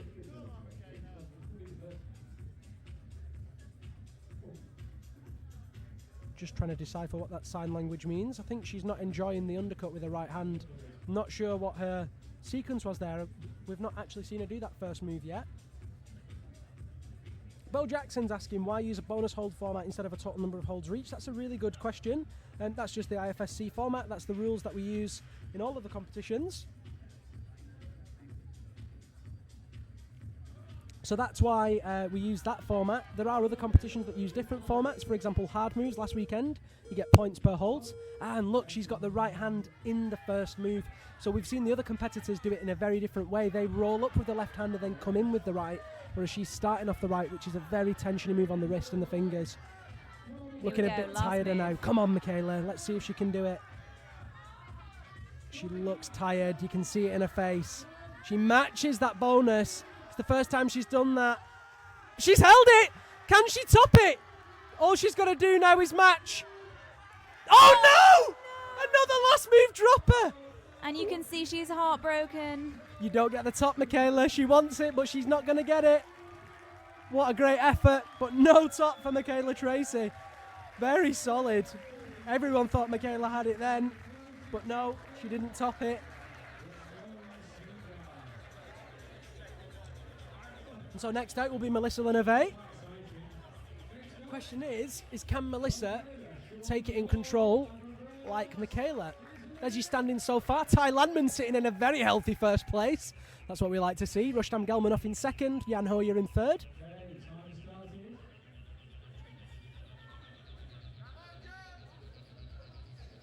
And there's your women's standings. Andrea Kerman in sixth, Michaela Tracy fifth, Petra Klingler fourth, Melissa with one flash in third, Shauna with a flash in second, and Leah with a flash and a bonus in first.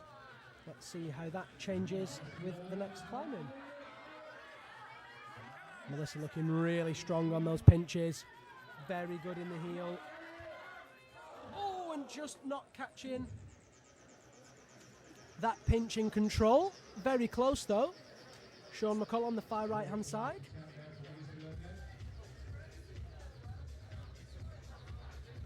Max Holmes enjoying the finals. If you're watching and you want to get involved in the conversation, then tweet us, hashtag Quiff, CWIF.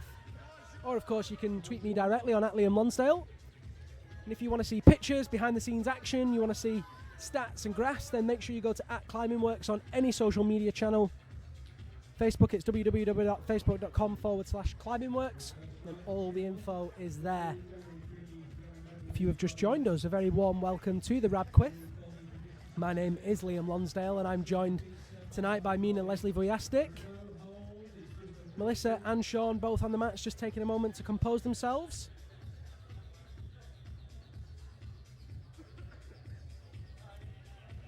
A nice fact about Tyler and his slab skills from David Mason, who's watching in Fontainebleau.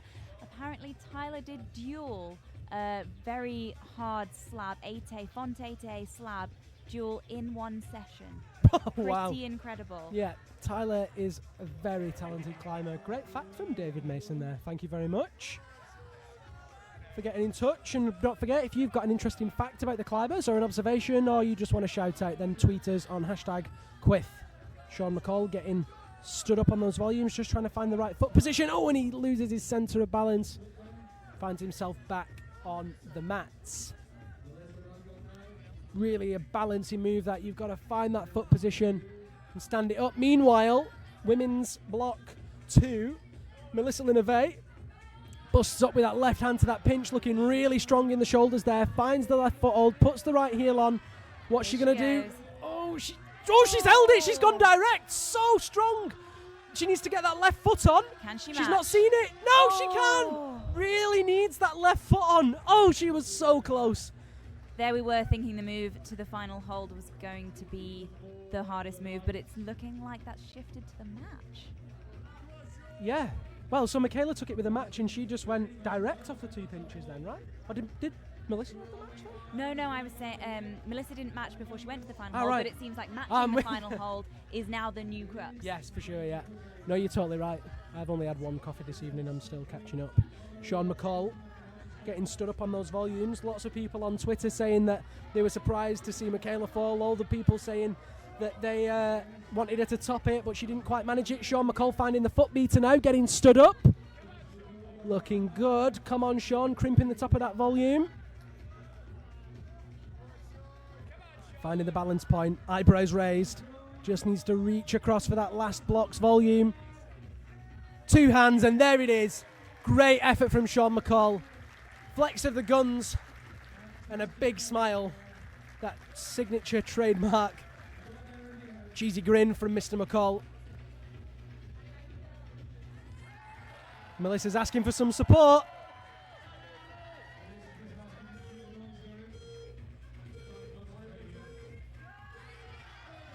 Here she goes. Could this be it? Come on, Melissa. Jumps up with that right hand, and this is the timeout. We've seen Leah get here on the timeout. We've seen Petra get here on the timeout. We've seen oh no! Another no top! Wow. She doesn't know what else she has to do. Shrugs the shoulders. Gives it a little je ne sais pas. What a shame for Melissa Linnervay. And as Ladoza says, that last hold is indeed crazy hard. Great effort, but not quite enough for the top. And here's your first place qualifiers from semis into finals. There's the standings. Melissa Linnervay sitting in first ahead of Leah Crane. Even though they're tied, Melissa on countbacks is ahead of Leah. Shauna Coxsey in third, but she's not climbed yet. Ty Landman sits in first, Rushdam in second, Jan Hojer in third. And Sean McCall with that top takes fourth.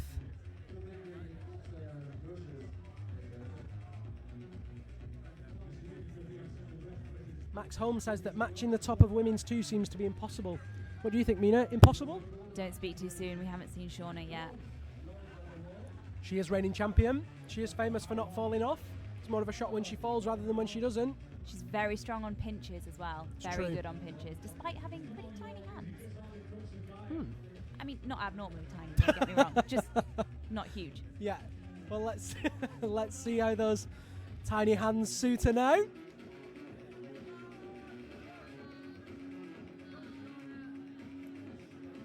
Rolling over onto that left hand with absolutely no problem at all. Really strong in that right pec. Really strong in the shoulder to lock that in. Chalking up on her way to the sloper. I think we call that casual. Easy on that pinch with the left. Oh, wow. There is absolutely no doubt she's going to top this. Oh no! You Shauna, I'm spoke so too sorry. soon. That was the curse of the commentator. Perhaps She a little bit definitely- too relaxed. Yeah, she had her feet off. I mean, to think that she could hold that with her feet off is, well, yeah, she needs to just, take a breath and keep her feet on there, because that was as close as she's going to get without actually topping it. Well, it'll be interesting to see how it looks. Actually, it looks really tough to keep your feet on in that position. That's true. Hannah JJ wants to see someone top this women's boulder. You're not on your own there, Hannah. We all want to see that. I still think we'll see it. I think Shauna will learn from that. She got there so easily. She'll work something out. Oh, for sure. I think we'll see it. Hey, check this out. Maria Jaén from Panama has tweeted. She's watching from all the way in Panama. That's impressive. Thanks for tuning in all the way over there. If you're wondering where we are, we're in a storeroom. Or should I say Studio B. The commentary suite here. About 30 metres away from the climbing wall. And Jorg steps onto the slab. Come on, Jorg. Nice jump across. Very casual as he takes smooth. the bonus. Shauna's back on. I was beginning to wonder whether that jump across might be harder for the taller male athletes, as they've got the swing of their long legs quite near the ground, but you're proving me wrong there. Unfortunately, not quite seeing the foot beater to get up onto those volumes. Meanwhile, Shauna keeping the heel on and the toe. There you go. Easy. Easy finish this time. I mean, that literally looked like it was about V2. Very, very strong from Shauna Coxsey, proving why she is the reigning champion, and at that rate will remain the reigning champion. Don't speak too soon though. All to play for.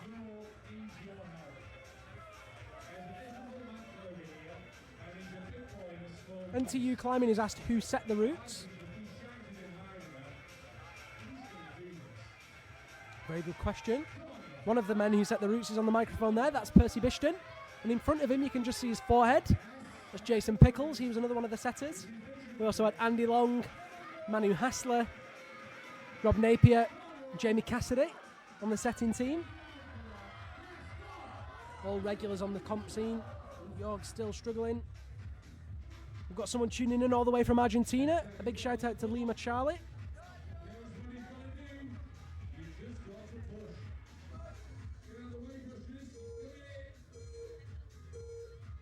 Big shout out to Emma Milbourne, who's tuned in and who's tweeted in.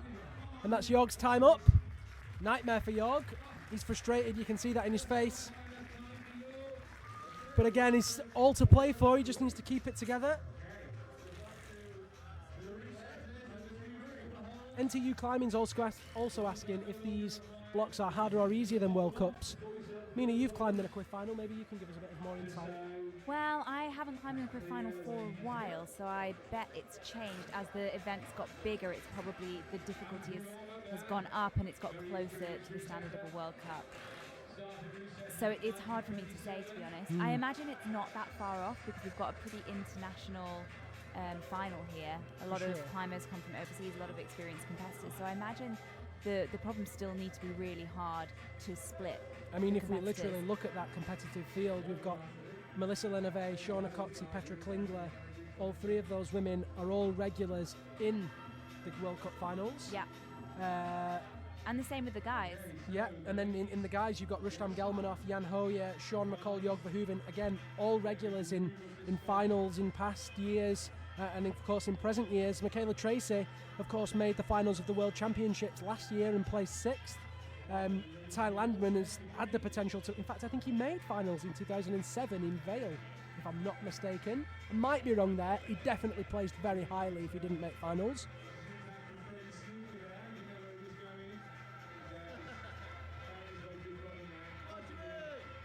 Someone's tweeted in and asked why no females set the routes. That's a great question. There are some female route setters out there, although I'm pretty sure there's no IFSC accredited female route setters. Not that I know of, no, and hopefully that's something we'll see more of as the sport progresses. It'd be great to see more female setters. Yeah, definitely. I mean, Leah Crane is a professional route setter.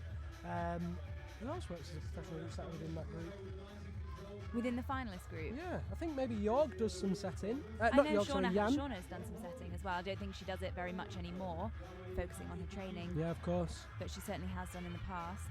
Leah gets to grips with that first move on the slab, and this is the slab block for the women. The men had the slab earlier. Let's see how she fares. Opted for a slightly different pair of boots this time, rather than a stiffer downturn boots. She's opted for the slippers. Good old school moccasins for smearing. You've got to love the moccasins. And you'll notice as well a lot of the climbers when they're on slabs will take a chalk bag with them. This really tactical. The volumes get greasy. You can sometimes get stuck in a corner, and if you don't have it with you and wish you did, that's it's a rookie error. Yeah, big rookie error, and all these. There you go, and there she put it to good use, chalking up as she gets into that corner, taking her time and staying composed. Mina, what's your social media handle so people can tweet you if they've got a question? Yeah, if you want to tweet me on Twitter, nowhere else to tweet me. It's at Mina Climbing, very simple. My surname's way too much of a nightmare, so I just put climbing in place of it. So tweet me at Mina Climbing. So yeah, you can get in touch with us both or just use the hashtag Quiff. Leah's getting up into that groove. She's got the bonus. Needs to just find that body position and rock over, press off that right shoulder. Come on, Leah. Pushing off that right hand. Looking really good. Come on, Leah. There's you standing so far. Did she use her face then? I think she might have used her face, a good bit of face friction. And the key now definitely is not to rush. There's no hold on that last volume. You just got to find the body position, keep the tension, and match that hold by touching it. She stands up with the right foot. Yes, and a great top from Leah Crane. She looks happy. And so she should. That's a brilliant effort. Meanwhile, on the far right-hand side of the wall, with 1 minute 33 seconds left, American powerhouse Jimmy Webb. And of course, Jimmy is competing here, and he does compete sometimes, but I'm right in saying, Mina, that Jimmy is one of the world's best boulderers. Yeah, for sure. I mean, even recently he was in Fontainebleau and he climbed, I think, 2 8C boulders. Oh, just 2 among 8Cs. other things. So 8C boulder in font is equivalent to around V15 if you need the translation. That's another way of describing it, which is very, very hard. Serious gun show on Jimmy Webb.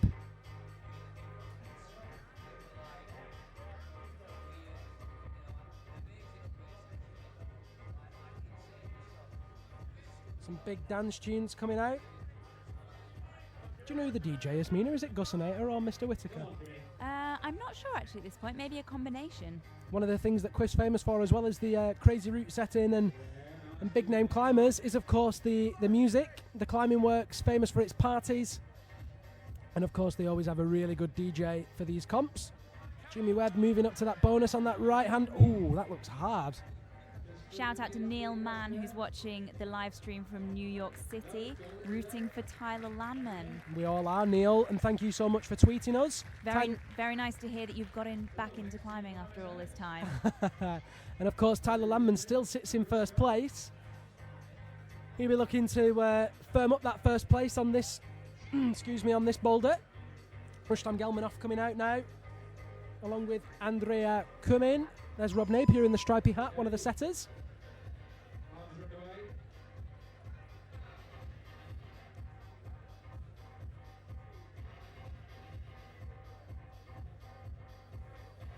Helen's tweeted in to say that she's totally gripped.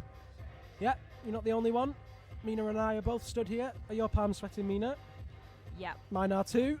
It's a very exciting comp, very tense.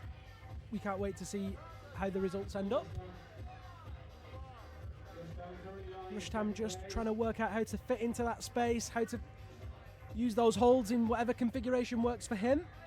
Very different climber to Jimmy Webb, whereas Jimmy went direct out for that bonus. It looks miles for Rustam Gelmanoff, who's gone up into the yellow undercut, really using that lip, working his feet. Oh yeah, oh, good effort from Rustam Gelmanoff with just over 3 minutes on the clock.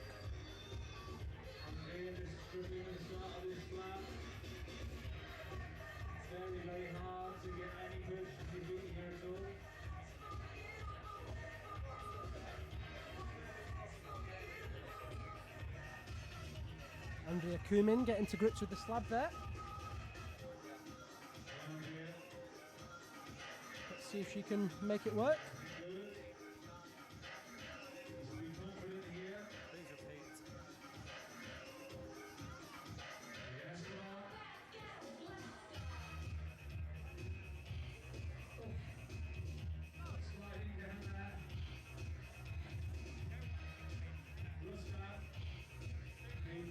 Rustam just taking a moment, and he's actually I was out in Munich for the World Cup last year shooting for the BNC.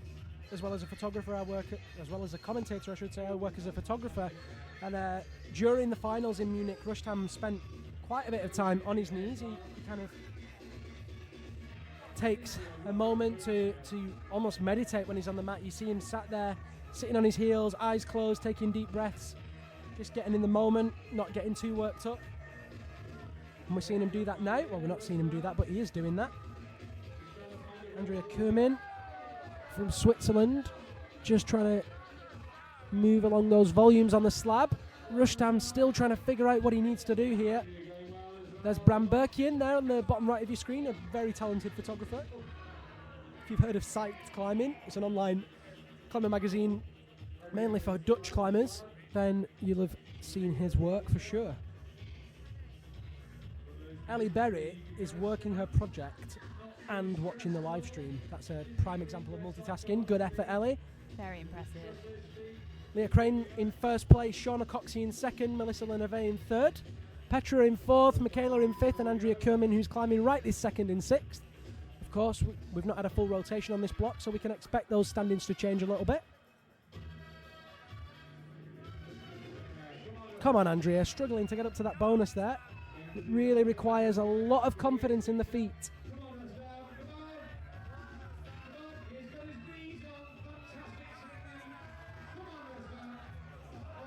Rustam just struggling again on that move. Tommy Miles has tuned in all the way from Dublin. Great to have you on board, Tommy. Don't forget, if you're watching wherever you are in the world, why don't you tweet us? Use the hashtag Quiff, CWIF, or tweet me directly on @Liam Lonsdale, or tweet Mina on @MinaClimbing. We'll do our best to answer your questions, give you a shout out, and let you know exactly what's going on. Shout out to Chris M, who is watching from Taiwan, and it's 4 a.m. Good effort. Fair play, that's commitment. Time is running out for Rustam Gelmanov as he has his last attempt on this block.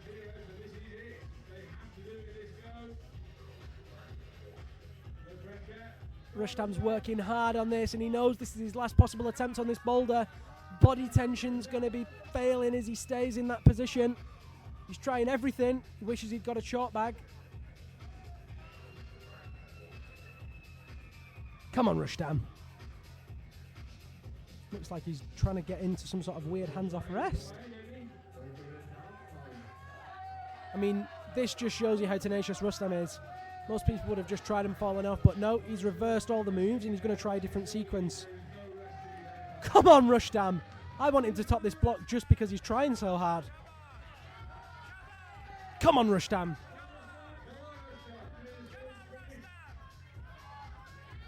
He's got the bonus! He's got the bonus! Come on, Rustam Gelmanov. Big effort now. If he could top this, that would be absolutely ridiculous.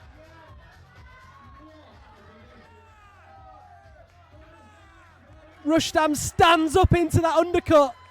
Come on, Rustam, take it. Oh, and he just falls out, but that is a brilliant effort from Rustam Gelmanov. And I am very, look at that. A big nod to the crowd. He's very grateful for their support. Very respectful guy, and what an awesome climber. Very initiative. What's the word I'm looking for? I don't even know. Great effort, that's what I'm saying.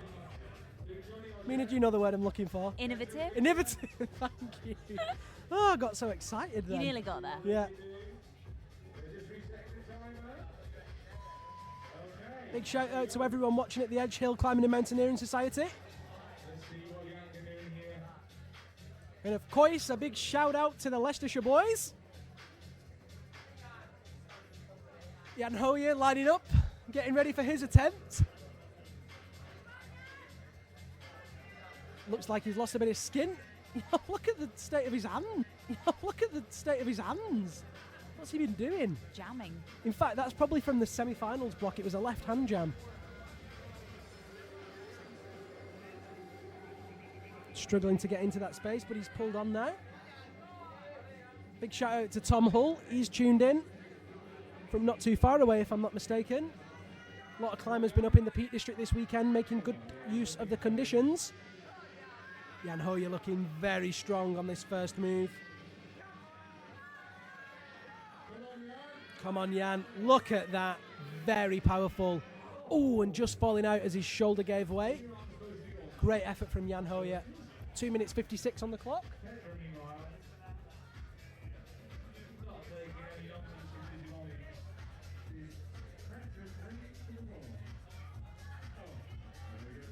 Meanwhile, Petra Klingler is getting stuck into the slab.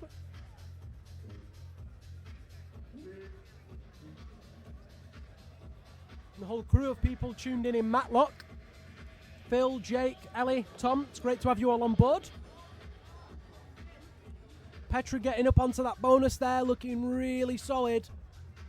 Strong in the shoulder as she places that left foot on the tip of the volume. All about the friction on this one. There are literally no holds on these volumes. It's only friction, and you can see, great camera angle, of the friction that she's pressing through her toes as she just tiptoes up that volume, relying only on the friction. Come on. It's just rubber and volume. She just needs to find that body position. We saw Leah get there, and Leah put her right foot on the bonus hold. Let's see if Petra finds the same thing. Just seems to be struggling with that body position. Oh, she's got a finger behind the tip of the volume. That is not going to work. Might work, but it'd be horrible if it does. Come on, Petra, take your time. She's not seen that foot move. She just needs to get her right foot up. Don't forget the climbers can't see the others competing. Looks like she might have worked it out. Just readjusting that right foot. There you go. There you go. She's got it now. Oh, she's fully going out. Do you want to do that, Petra? Very comfortable up there, though, Petra Klingler of Switzerland. Great effort from Petra as she stands up onto that volume, reaches across with her left, matches it with the right, and a fantastic top. Fantastic top from Petra Klingler of Switzerland. Joe Flynn's having a pizza party and watching the Quiff. Gwyneth Utley's tuned in. Big shout out to her. We've got Lily Fitzgibbon tuned in from LA. Sharon Wright's tuned in from Runcorn, and the rest of Shauna's family, I believe. Big shout out to all of Shauna's family. Shauna brings big fan club to every event, and when I say fan club, I mean fam club. There's about 3, I think, of her sisters are here, plus nephews. The rest of them will be back home, over in Runcorn, no doubt screaming at their televisions. So hello to all you guys.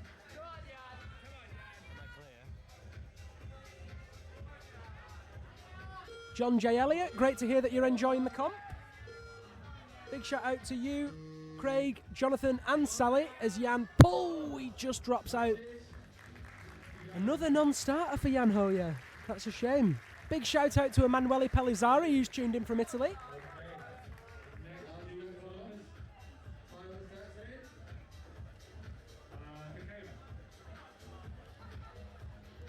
And there's the standing so far. Ty Landman still in first place and Leah Crane still in first place.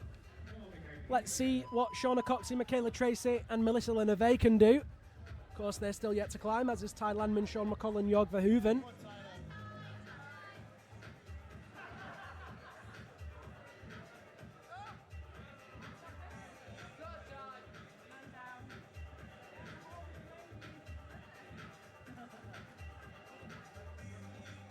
Michaela having a little brush there. Just making sure the holds are clean. How important is brushing the holds, Mina, would you say? Something that actually I've been asked at a lot of other comps. Very important. It really makes a difference. I mean, there's competitors having a lot of goes sometimes, depending on the start of the problem, in their 4 or 5 minutes. And so the holes can get really greasy. There's the lights that make them hot, so it can get greasy, clogged with chalk, and it really does make a difference to have that little bit extra friction when the problems are this hard. So brushing makes a big difference. And do you think there's a psychological element to it as well? Because, you know, obviously the holds are brushed all the time by the brushers, but then you get the climbers taking the brush and brushing it themselves. Yeah, for sure. It's nice to know. I mean, not that the brushers don't do a good job, but as climbers and boulderers, we're used to brushing our own holds, and sometimes there's something therapeutic about doing it yourself, knowing that you've done it exactly how you like it. And it's part of the process. Sometimes it can calm you down. I certainly know outside climbing, I really like brushing when I'm bouldering. It's part of my process before I try and do a problem or do a section on a route or something. So it's sometimes, for a lot of climbers, it's nice to do it yourself. Very interesting. Michaela Tracy, speaking of interesting, with a bit of alternative beater.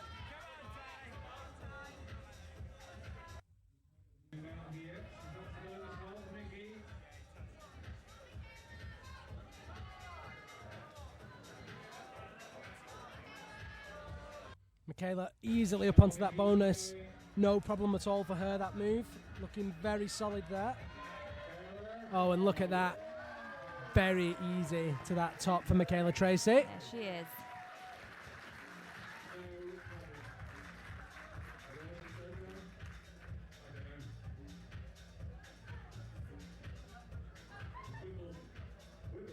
Ty Landman still trying to work out the moves on this block 3.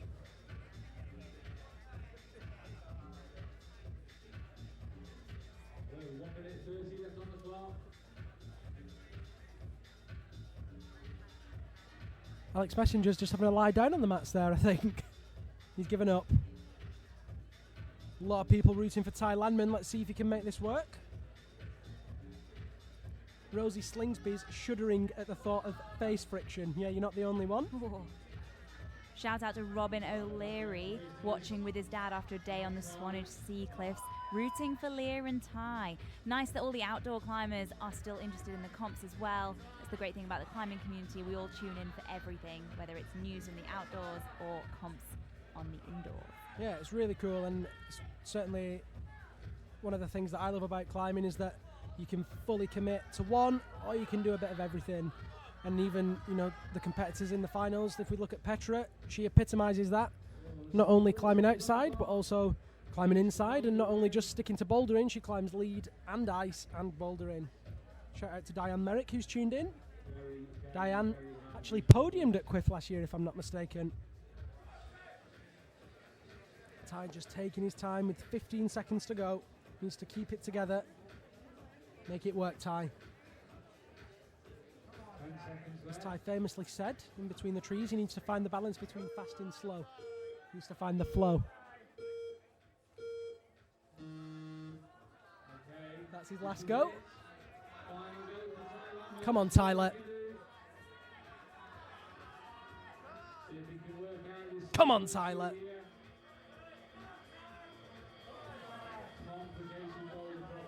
Just taking his time, just eyeing up that next move. Looking to try some alternative beater. Come on, Tyler Landman.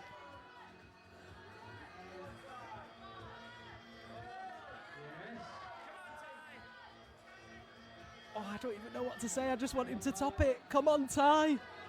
Really struggling with this move. He's trying to get his foot onto the tip of that volume. I can't even remember how Rustam got up into that space.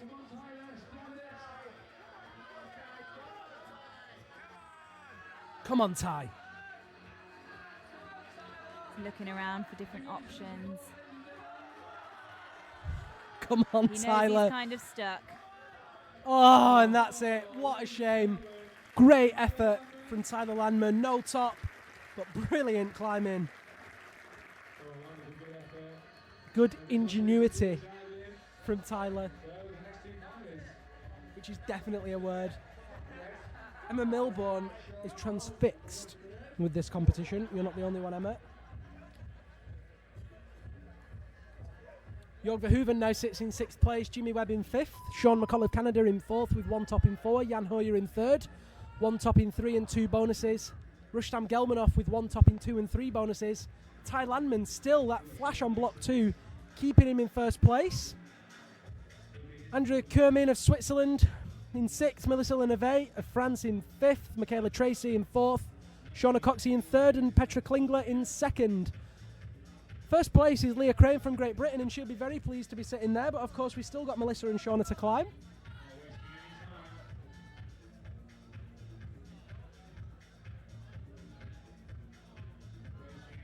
Melissa getting stood up on that first move on the slab, tiptoeing across. Melissa actually lives in Fontainebleau. so we'd expect her to be good on a slab, or at least good on her feet.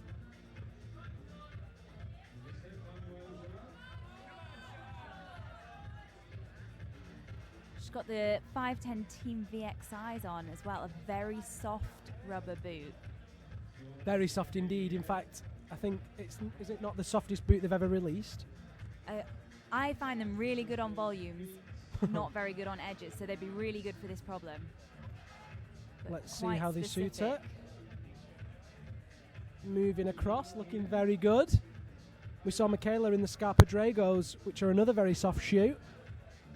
But Melissa seems to be faring okay with 2 minutes 30 on the clock. Max Holm thinks that the men's block looks confusing. I would agree with that, and I'm pretty sure most of the male competitors would agree with you as well. Nobody has topped that one yet. Melissa Lenove getting stood onto that good volume, looking really solid as she presses off the bonus. I say she looks solid, she's shaking a bit, but I think she's going to be okay. She just needs to find the balance point. Oh yeah, using her height there, Melissa, to top that. She's stuck. I think she's stuck. The crux is apparently getting down. Good effort from Melissa Lenove. Good top.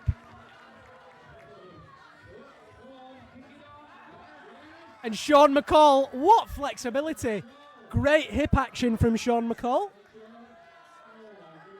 Oh, I feel a bit sick. Oh my God. That was disgusting. Someone call that guy a medic. He was in the splits and fully twisted facing outwards. His hips and his shoulders would detach then for a second. That was horrible. Great effort from Sean McCall, but please don't do that again. I think he'll hurt himself.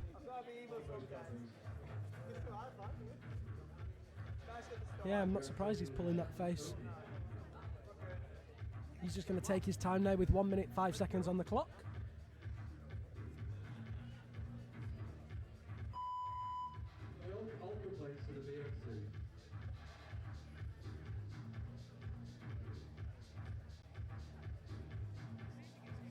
Taking his time.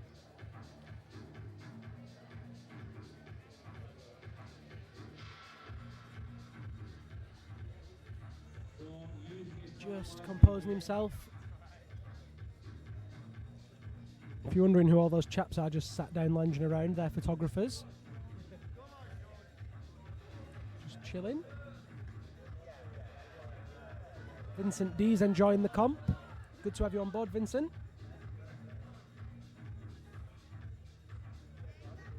Sean McCall trying different beater this time. He's standing up with it. Oh, 10 seconds left. Is he going to have another go? Looks like it, but he better be quick. And he's on. Right on the buzzer. What's he going to try this time? He's going for that same method as before. You can see. He was close, even though it was kind of frightening to watch. He was close. And he's in. Puffs his cheeks. Presses out to the bonus. Oh, and he's held the... I can't even speak. Come on, Sean. Gets his foot on. That is a tricky foot Oh, swap. that foot swap is desperate just to hold that body tension. Oh, he gets his right hand down to the hold, though, giving him a little bit more stability. Walking his foot round. It's kind of seems to be working. But next move is going to be absolutely desperate. I've no idea how he's going to do this because he's going to have to swing all the way around on that foothold. And those handholds are just terrible. And he's got to get out to the edge of that big blocks volume that you can see there. It's miles for him to go. Oh my God, he's held it. Come on, Sean McCall.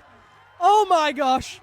This is why he qualified in second earlier.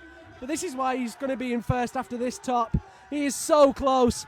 Come on, Sean McCall. Match that hold.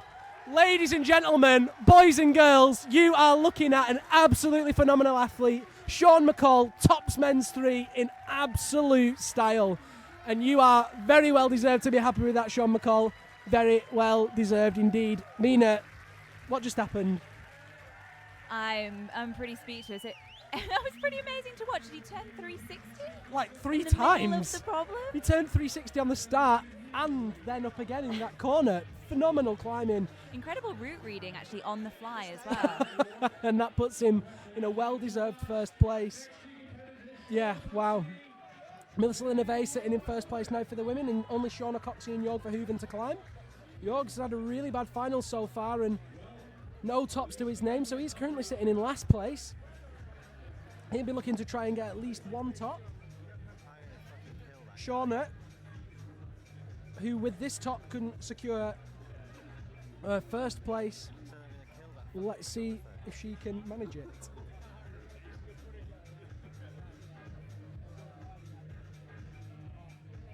Ooh, and Shauna's off.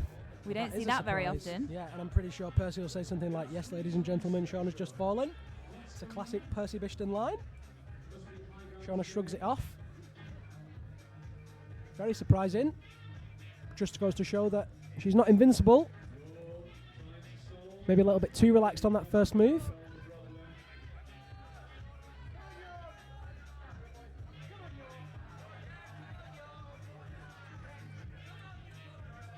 Back on now.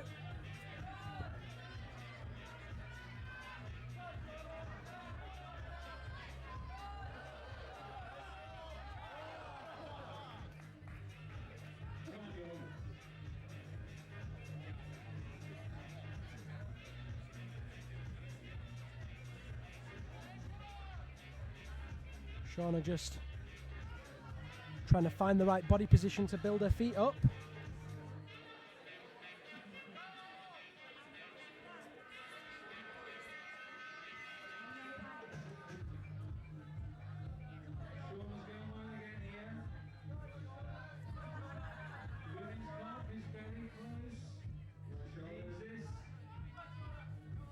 Shauna getting stood up now on that top volume, reaches over, and she tops it easily, and I'm pretty sure she'll be a little bit disappointed not to have flashed that block, but these things happen. She just has to stay composed now for the last boulder.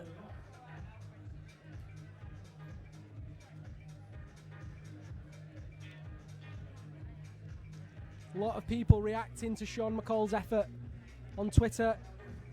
Everyone gobsmacked, flabbergasted, blown away by his climbing skills, and rightly so. Jorg moving quickly on that start. Let's see if he can make progress on this men's 3. Come on, Jorg. I hope I didn't jinx you by predicting you to win.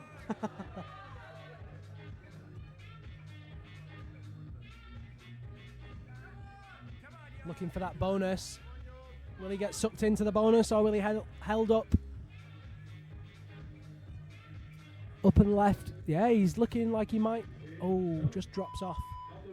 Just didn't feel right. Literally looked like he let go there.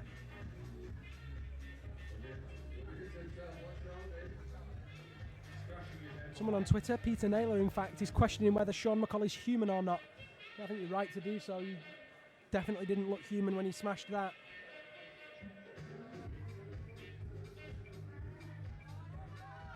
Jorg Verhoeven pulling on again. Oh, just struggling, and that's the difference between someone like Jorg and Sean.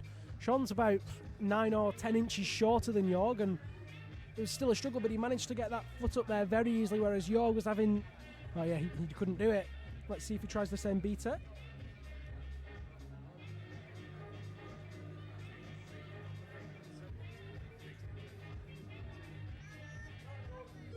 Come on, Jorg.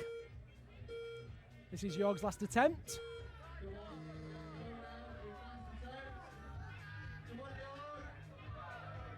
He's going to go for the bonus. Matches the left hand onto the right off that really poor crimp rail. Locks it down. Oh, and just lacks the shoulder strength to hold it. And that's Jorg's attempt over, and that'll still see him sitting in last place. What a shame. Very frustrated indeed. And so, go on, Mina. Especially after looking so strong in the semi-finals, Jorg really, along with Sean McCall, dominated. Yeah, he really did. Really unstoppable. So it just goes to show how things can turn around with a different set of boulders, perhaps a little bit tired. Yeah, and you know, things can change, and Jorg's been out of the game in terms of competing internationally for a little while. You know, maybe his comp fitness isn't where it should be. Outside, he's super fit, but you know, specific comp fitness is very, very different. There's your standings on both men's and women's. Don't forget to tweet us who you think is going to be in the top 3. You can tweet us on hashtag Quiff CWIF. Tweet me directly on @Liam Lonsdale, or why not tweet Mina on @MinaClimbing. If you want to see behind the scenes footage, pictures, graphs, stats, all of that, then go to @ClimbingWorks on Twitter, or indeed @ClimbingWorks on any social media platform. That's where you'll find it. Back on now for their final boulder of the evening. Jimmy Webb on men's 4 and Leah Crane on women's 4. Jimmy getting off to a fast start, but just popping off there. Leah moving very, very slowly, but in good control with that left toe hook. Looking very strong. Good tension.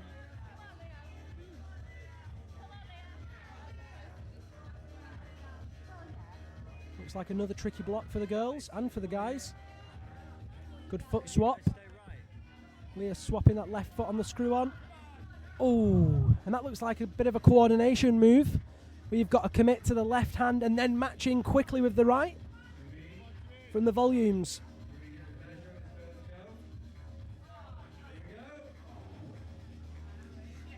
Jimmy Webb just struggling with that first move, and this guy's block is very long. I tweeted a picture of this before. It's on my Twitter account @Liam Lonsdale, and you can see that it starts on that big orange blob, the black blocks volume and then the grey volume, and then it makes a path all the way up to the tip of the big overhanging prow. Very long way indeed. There's the standings so far. In first place, Shauna Coxsey. Second place, Melissa Leneve. Third place, Leah Crane. Fourth, Petra Klingler. Fifth, Michaela Tracy. And sixth, Andrea Kermin.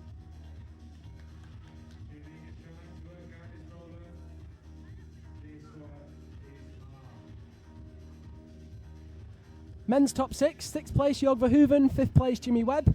Fourth place, Jan Hojer. Third place, Rustam Gelmanov. In second place of Great Britain, Ty Landman. And in first place, and well deserved at this rate, Sean McCall.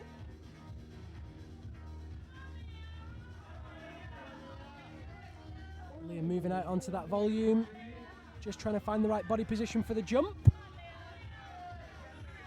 Come on, Leah. Oh, and just not quite catching it there.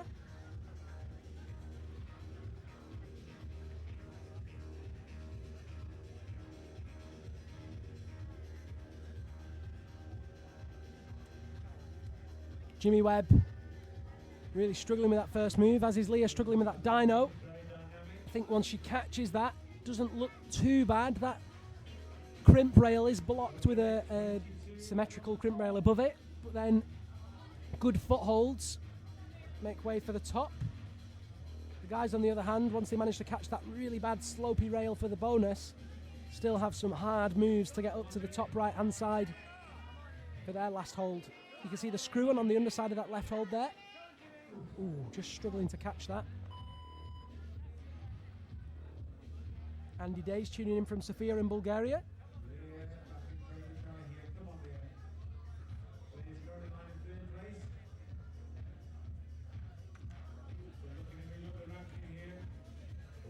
Big shout out to Jennifer Seaborn, who's tweeted in. She thinks Shauna's going to win, and either Sean or Ty on the top spot. We want you to be committal. Don't be giving us oars. We want only one name. There's Jimmy Webb. Gets stuck into men's 4 again. Leah Crane gets back on the women's block. Stepping across, moving the weight over her hips onto that right foot. Oh no, she's going for it first time. Oh, and she almost catches it right hand. She's got 10 seconds to go. She needs to move really quickly. Asking the brushers to brush it quick. Get out of the way. She's back on. Hopefully they don't stand on her hands. And she's back on. Now she doesn't need to rush. She just needs to take her time and compose herself. Reaches up for that left hand. This is her last attempt of the competition. Jimmy Webb's finished. Rocks over that right foot. Come on. Oh, and her foot just pops there, and that's it for Leah Crane. It's a shame because I think she just worked that one out, didn't she? Yeah, she looked solid there, but she waves to the crowd and says thank you. All she can do now is sit and wait to see if it's enough.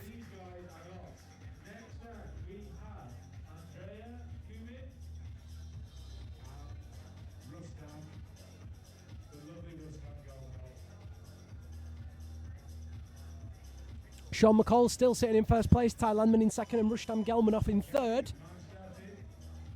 Let's see what happens to those standings as the competition progresses. This is, of course, the last block.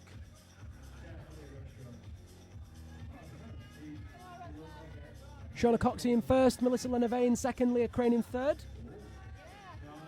Petra Klinger can change all that. If Petra can top, then she'll go above Leah into third place.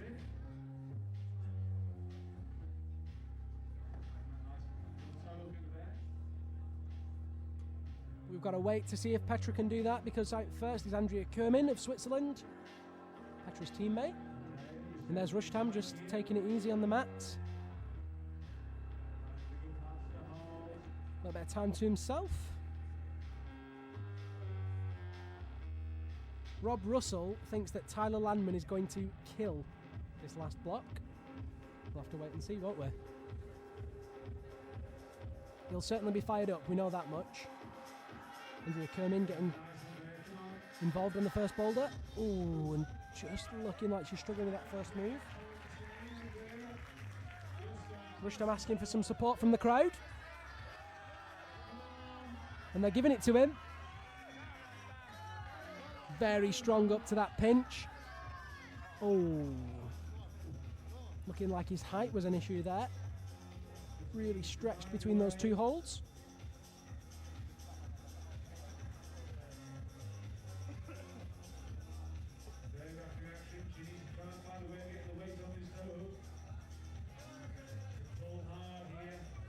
Andrea Kermin back on for another effort with 2 minutes 15 to go.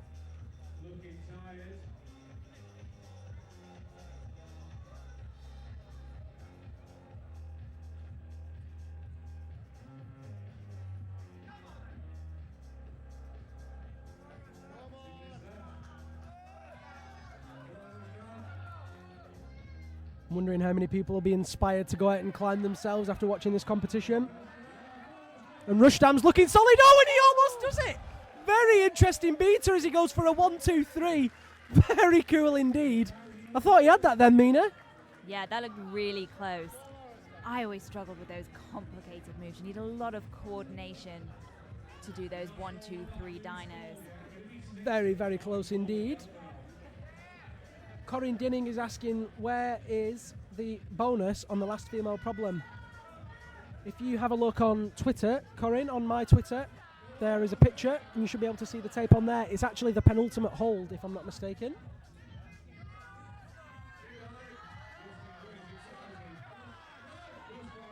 Oh, Rustam almost sticking it again. Very, very close indeed.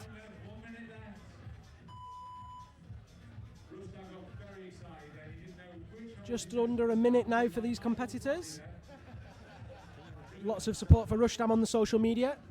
Don't forget, you can get in touch with us at Mina Climbing to speak to Mina directly, at Liam Lonsdale if you want to get in touch with me, or why not just tweet the whole group on #Quiff. If you want to see stats, if you want to see pictures, if you want to go behind the scenes, at Climbing Works is the place to look, and Rustam Gelmanov is still trying really hard with that 1-2-3. Just not quite finding the coordination to stick that last hold. He's still got time. 20 seconds on the clock. Come on, Rustam. This looks like the sort of thing that Jan Hojer could be good at. Definitely. 8 seconds on the clock for Rustam Gelmanov. Toe in. Reaches the pinch. Sets himself up. Last shot. One go. 1, 2, 3. He's held it! Rustam Gelmanov sticks the move. Puts the heel on the bonus. What a monster! This could be the thing that secures his podium position. And if he tops it, it could see him on the top spot. Come on, Rustam Gelmanov. Don't let go now. And he sticks it. He's flying. He's done it. Rustam Gelmanov tops the block. Number 4 goes down for the Russian rocket, and it's very well deserved, leaving it to the dying seconds. What an effort from Rustam Gelmanov. Absolutely fantastic. Mina, that was pretty tenacious, no? Very impressive. I think Liam's about to have a heart attack in this second studio. I'd love to see my blood pressure right now. And there it is in first place, Rustam Gelmanov. No pressure, Sean, but you've got to top this one. Tyler Landman, if he can do this, also could be in with a chance of a top spot.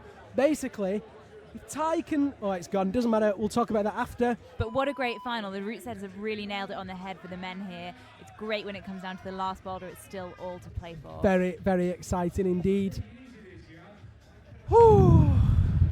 So, Petra Klingler now on women's fort, and Jan Hojer on men's fort. Let's see if he works it out first time.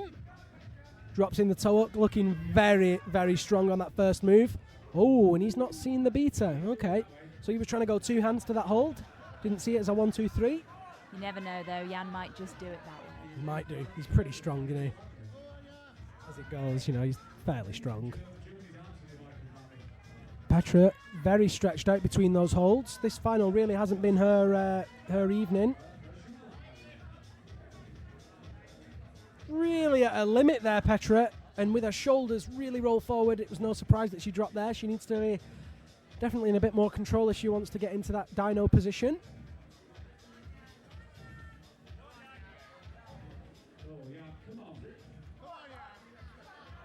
Jan Hojer just composing himself.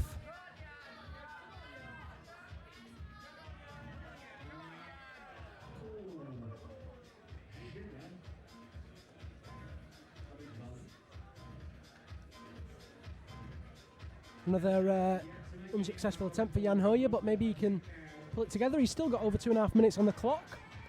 Petra Klingler still looking for the right body position on women's fort.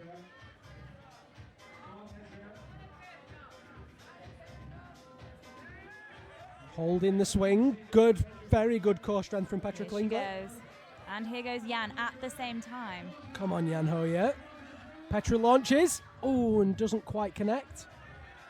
You can see how bad that orange sloper is from this angle that Jan was trying to match with two hands. And the one that Rustam decided to dynamically throw 1-2-3 off. So psyched for Rustam Gelmanov right now.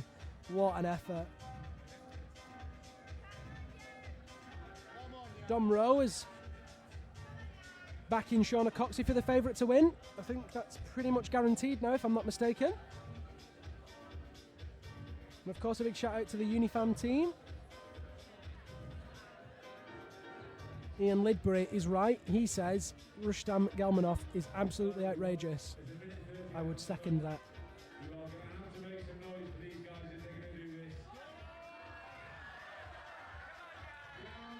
Rustam Gelmanov getting pulled down.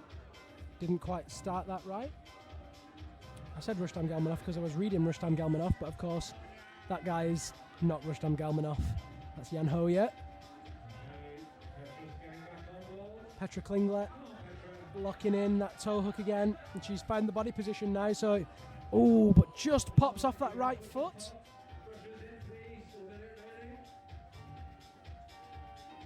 Less than a minute now for these two competitors.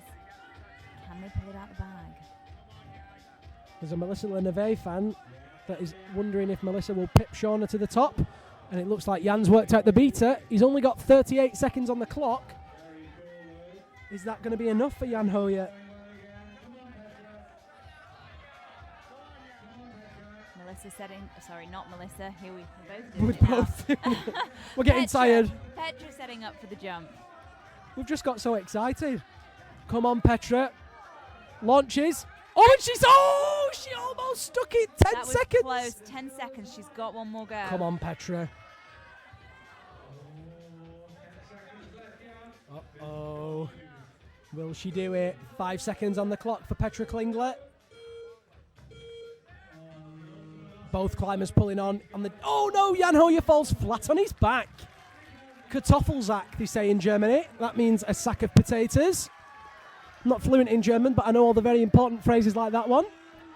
Petra Klingler, oh, just losing her strength. Great effort from Petra Klingler. Iko Kloppenberg almost had a heart attack watching Rustam. Not the only one. And look at Ty, he's jumping up and down. He is so fired up. Tyler Landman is, well, it rests on this. If he can top this, he's going to be above Rustam Gelmanov if he can top it in a certain number of attempts. Michaela Tracy, currently sitting in 5th place. Again, has the potential for a podium if she can top this one.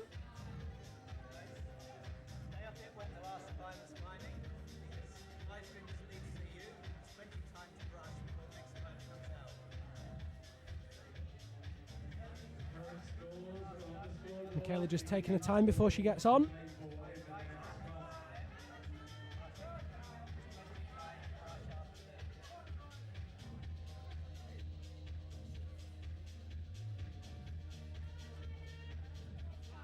Ty Landman setting up. Oh, not quite finding that move.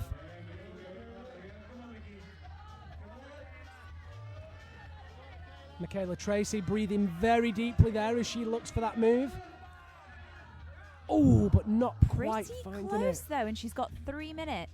Yeah, super close. She tried to commit down low with the right hand rather than going up again with the right. Wonder if she'll find that beater. Ty Landman setting up. 1, 2. Oh, not quite.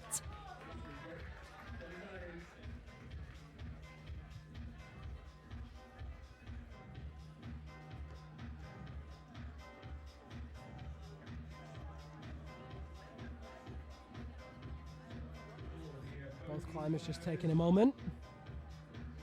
You can see on the back of the vest a selection of the sponsors. And of course, a big thank you to those sponsors. Competitions like this one would not be possible without them. And of course, they wouldn't be possible without you, the viewers. So thank you so much for your support and for tuning in. Don't forget, you can still auction, or bid rather, in the auction for a pair of limited edition Climbers Against Cancer Scarpa Instinct VRS shoes. Go to the Climbing Works Facebook page and bid online. You've got till the end of this competition to do so. Very special indeed.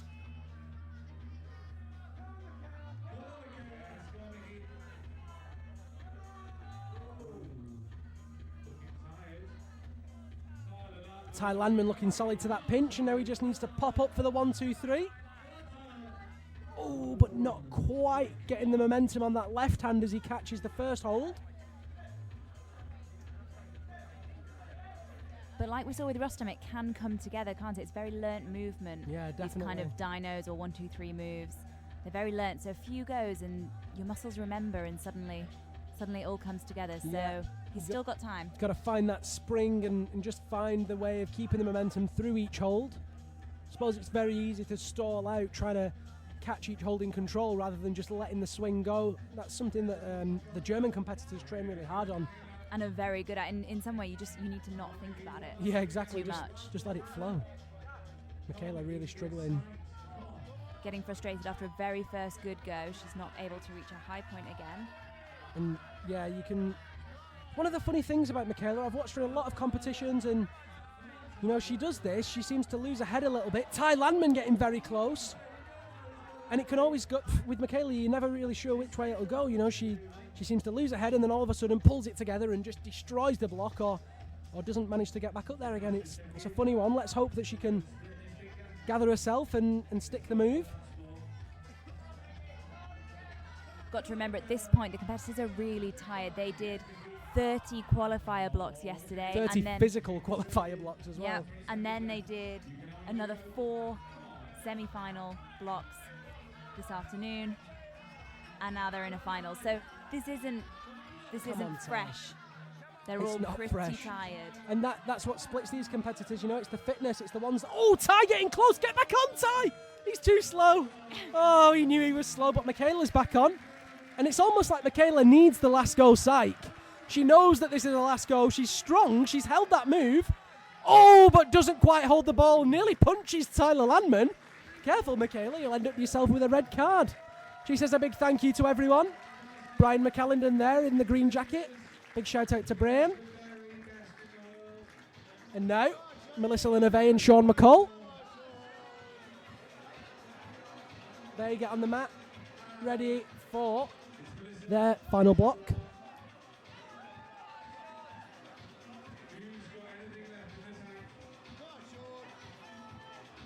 Sean McCall's happy, look at that, he's got a cheeky smile.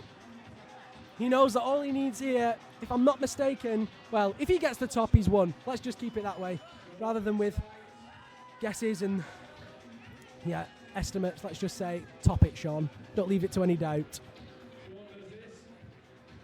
Alexandra Zutra says that if anyone can do that move, then that's Sean. Yeah, I would agree. Sean is very good at those coordination, dyno type things. But the first move's a tricky one. Melissa Leneve pulling on the left.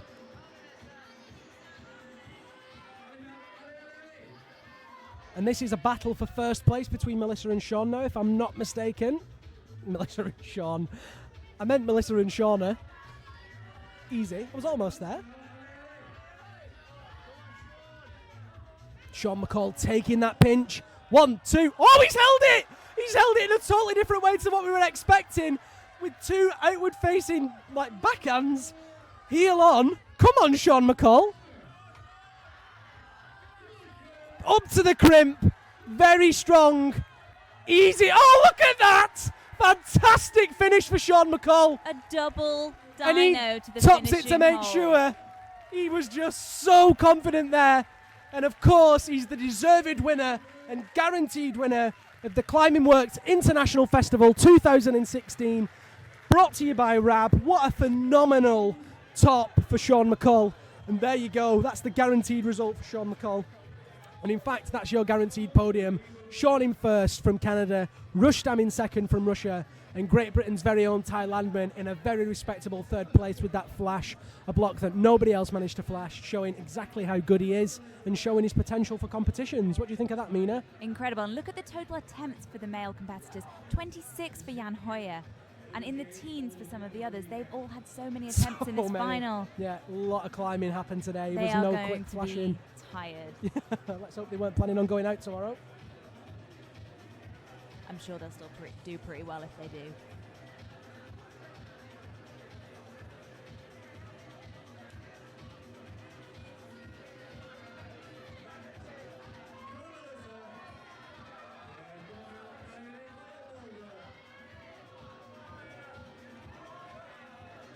Ooh, little slip for Melissa.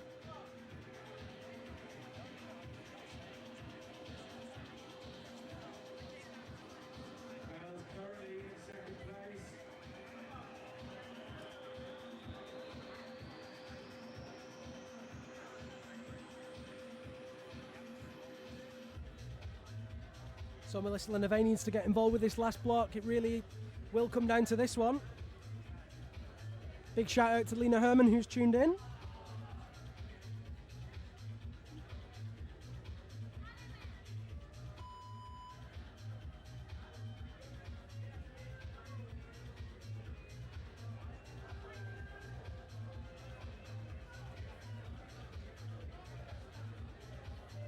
Melissa Leneve just taking her time there.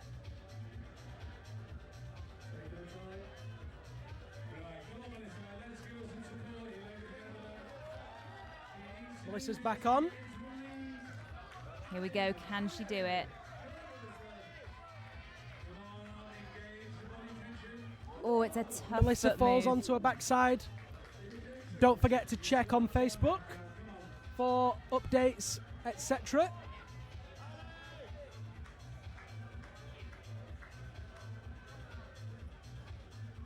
Melissa Leneve in the dying seconds. She's asking for the support of the crowd. And they are responding. Come on, Melissa. Dying seconds of the competition for Melissa Leneve. It's all going to come down to this one. And like I said before, if there's one thing Melissa does well, it's trying hard. But she can't try hard enough today. And she raises her eyebrows, shrugs her shoulders. And it's not quite enough today, but what an awesome effort. Great effort from Melissa Leneve. And there comes Shauna Coxsey, who I'm pretty sure will take her 5th Quiff title.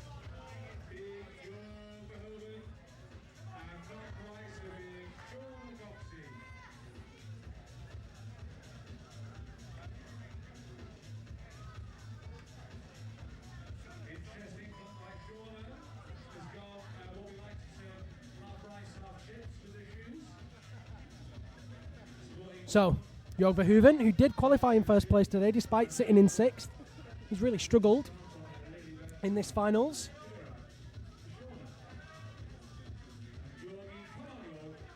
Climbing legend Ben Moon's tuned in. Big shout out to Ben. Glad you're enjoying the live feed. Ooh, Jörg just struggling with that move. Shauna on the other hand, looking very good. Oh, wow. And she holds the jump. But No not even surprises struggling. I there. mean, she just looked so solid going for that. Great for the viewers because it means we get to see the second half of the problem. And the setter's getting it right once again. And a big smile from Shauna Coxsey as she knows that she's the Quiff title taker again. Another gold medal for Shauna Coxsey. Very, very well deserved.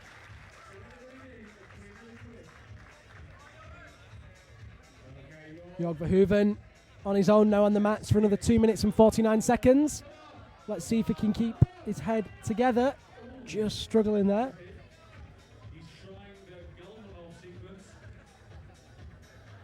Big shout out to Tom at Rockover.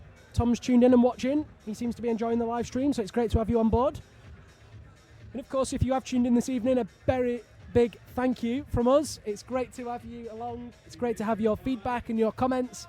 It's great to join in the conversation, and we love hearing what you're thinking. We love hearing where you are, and in fact, seeing where you are. Some people have been tweeting us pictures. If you want to keep continuing the conversation, you can do with the hashtag Quiff, or directly to me on @LiamLonsdale, or to Mina on @MinaClimbing. Or head over to @ClimbingWorks to find out the stats, the behind the scenes look, pictures, etc. Those guys will be updating that for the next couple of days.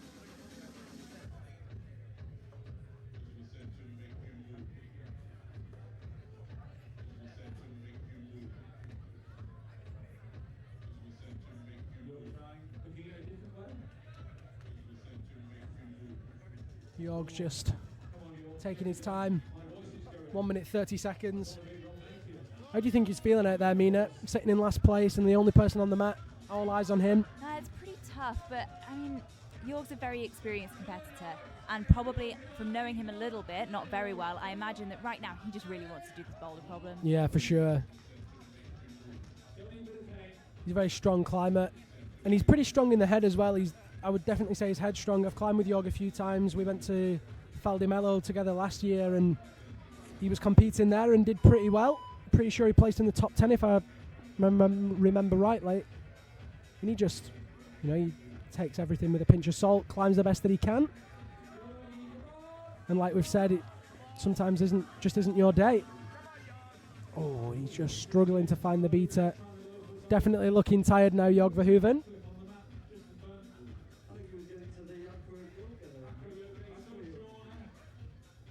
.30 seconds on the clock for Jörg Verhoeven.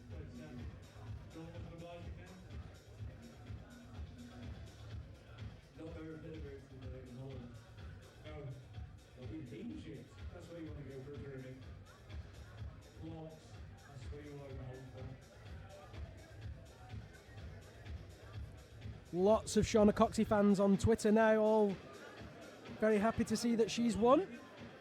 Just to name a few: Erin Cowley, James Blake, Max Holm, Francesca, Peter Naylor, Liam Gallagher, Mark Young.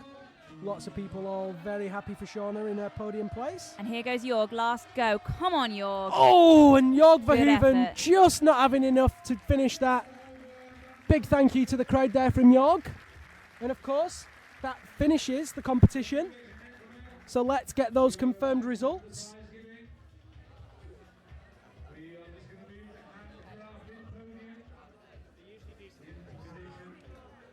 So there it is, in 6th place this afternoon, despite qualifying first from semi-finals, Jörg Verhoeven of the Netherlands.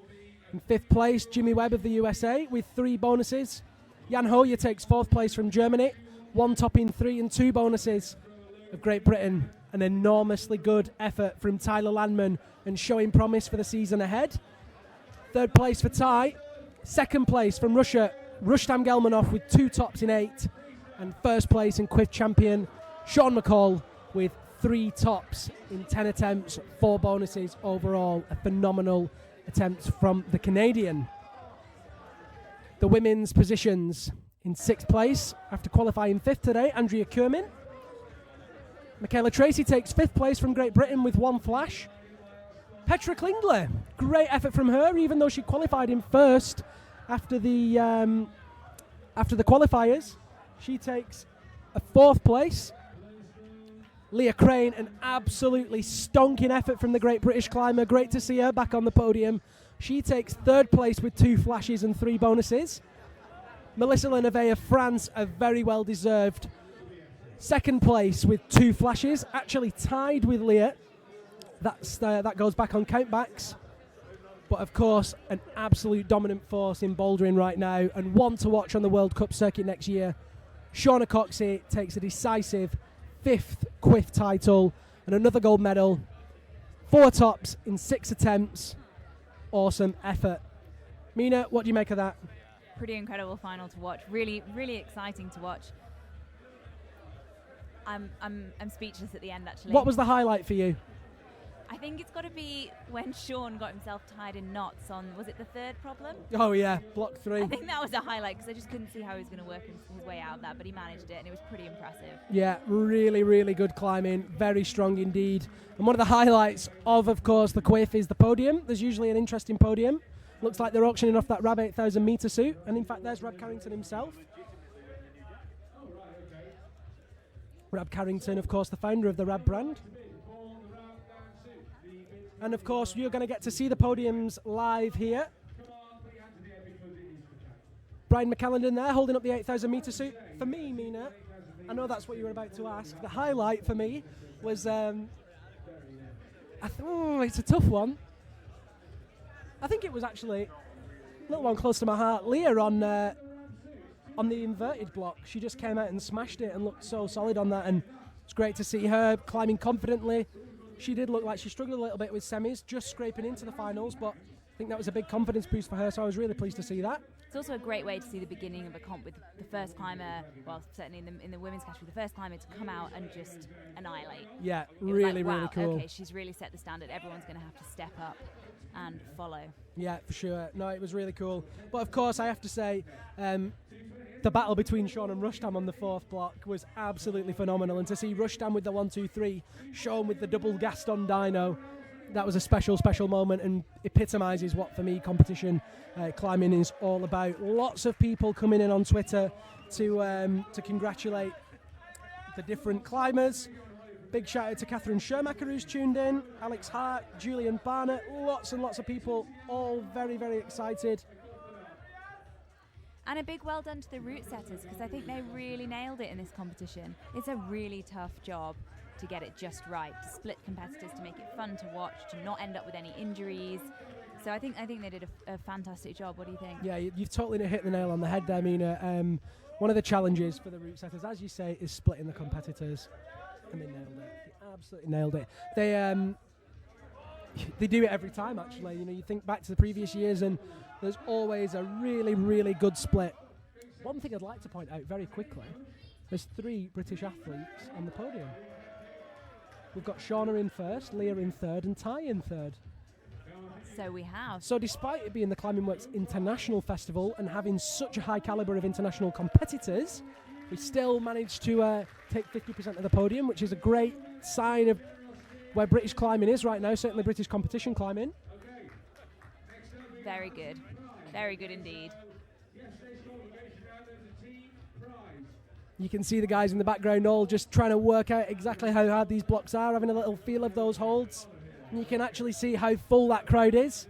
So, yeah, it's a full house here, that's for sure. I have to say a big shout out as well to all the tech team, Band of Birds, Cold House Collective, TDC. They've all done a really, really good job. A big shout out to Jim Connolly. Oh, there's Jim Pope. What's Jim Pope done? Jim Pope was certainly one of the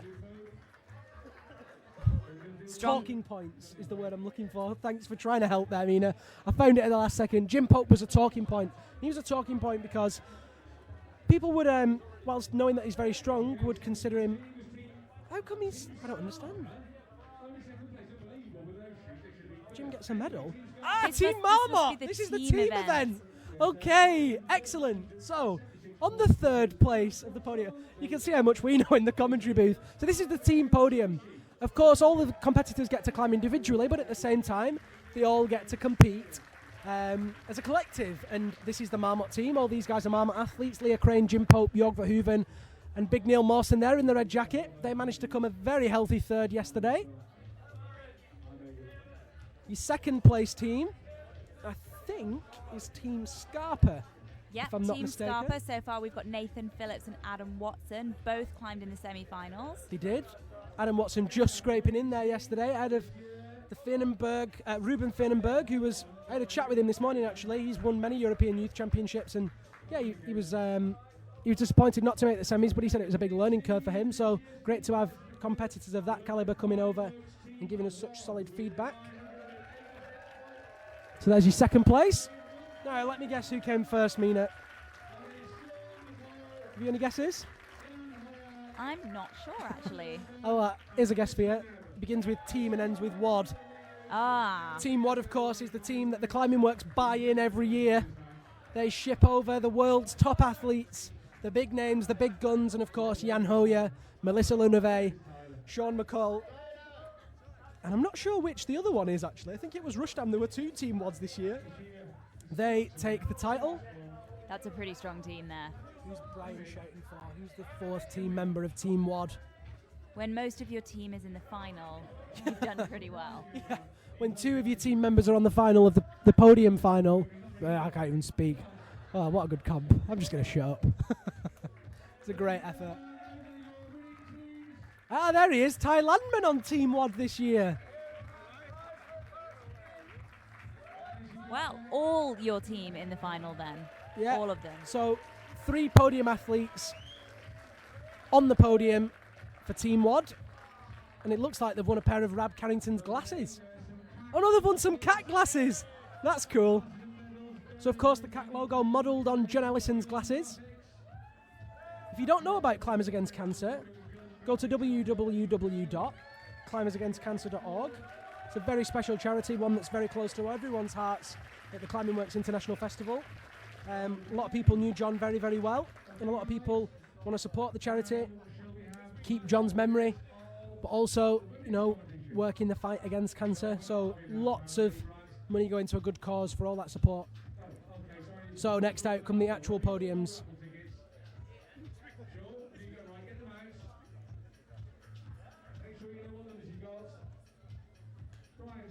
I think we pretty much predicted the podiums right, apart from you predicting York, Mina, not to rub it in.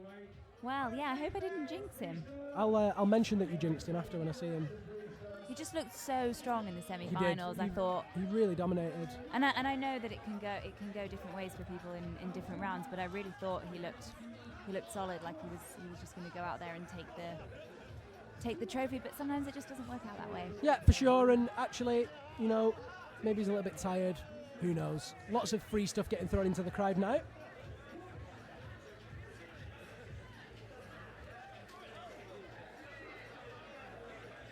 I'm not going to make reference to anything specific on the podium, but again, if you're familiar with Climbers Against Cancer, you'll see a particular motif.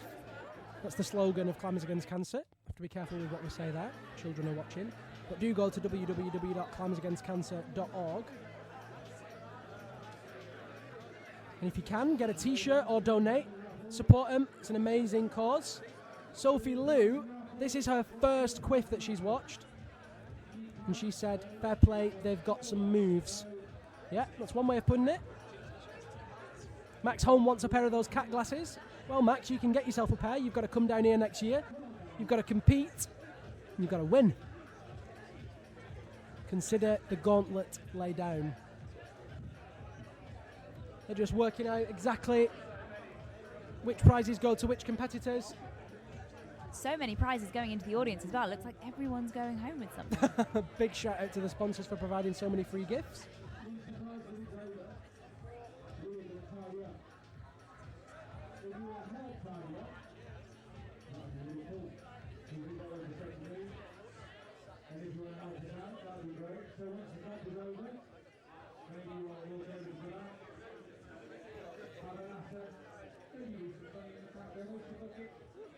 So here come the podiums.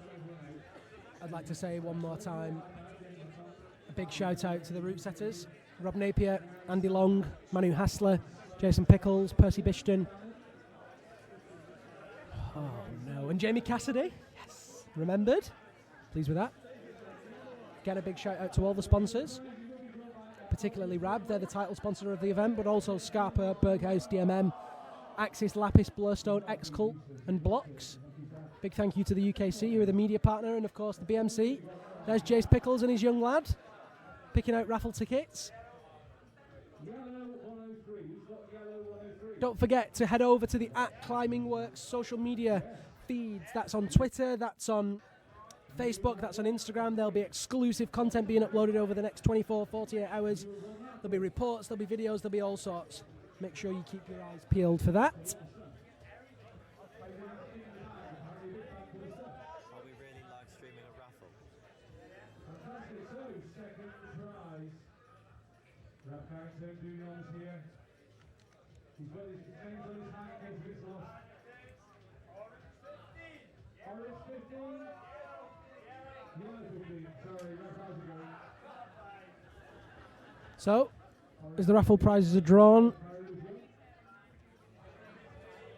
it also reminds me to say, head over to www.facebook.com/climbingworks. On there you can bid in the exclusive auction for a pair of Climbers Against Cancer Scarpa Instinct VS's. Oh, we have to give a big shout out to Tom Newman. Mina, look at this picture of Tom. Tom Newman is very ill. I believe he's got some sort of man flu. He's at home, tucked up on the couch. Tom, we're sorry you're not here. Hopefully you enjoyed the live stream. Big get well soon from us both. Yeah, get well soon. You big softy. Percy Bishton keeping the crowd entertained.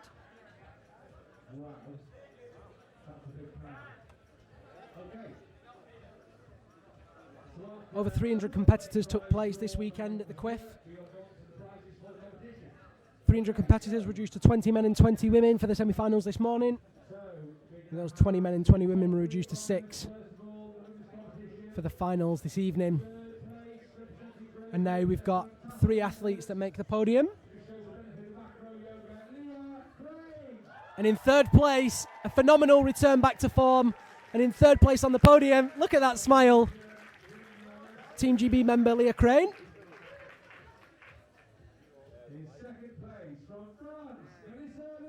Second place from France, Melissa Leneve.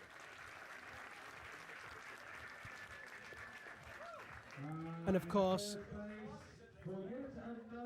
the indisputable champion. 5 titles to her name now, Shauna Coxsey. Brilliant effort from her. Very well deserved and very exciting to see her performing so well just before the IFSC World Cup season begins. She's going to be an interesting one to watch. Definitely one to watch this season. Who knows? Maybe we could even see her taking an overall title. She's been second twice now. I don't see why not. She's definitely in the running for it. I mean, she has been in the running for it for sure in the past. Maybe this year will be her year. Fingers crossed for Shauna Coxsey. And of course, you can follow all of her progress on the IFSC World Cup circuit by following her on social media. She's at Shauna Coxsey on pretty much everything. Rab Carrington presenting the prizes there for Leah Crane, Melissa Leneve, and Shauna Coxsey.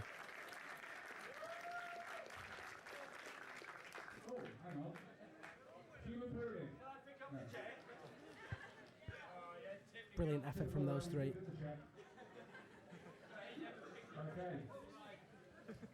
And so now comes the men's podium. Now we're going to have the prize giving for the men's competition, and it was an awesome competition.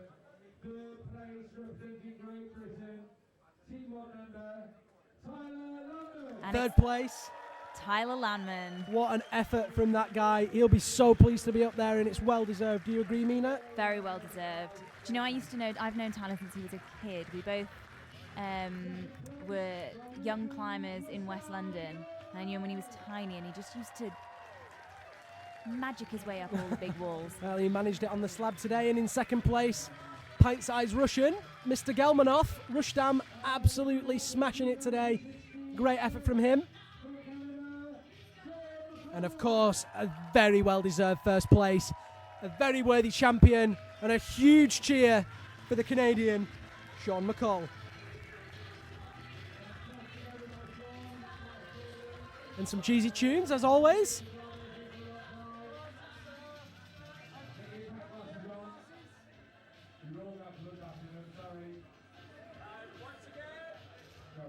So there they are on the podium, getting the prize money.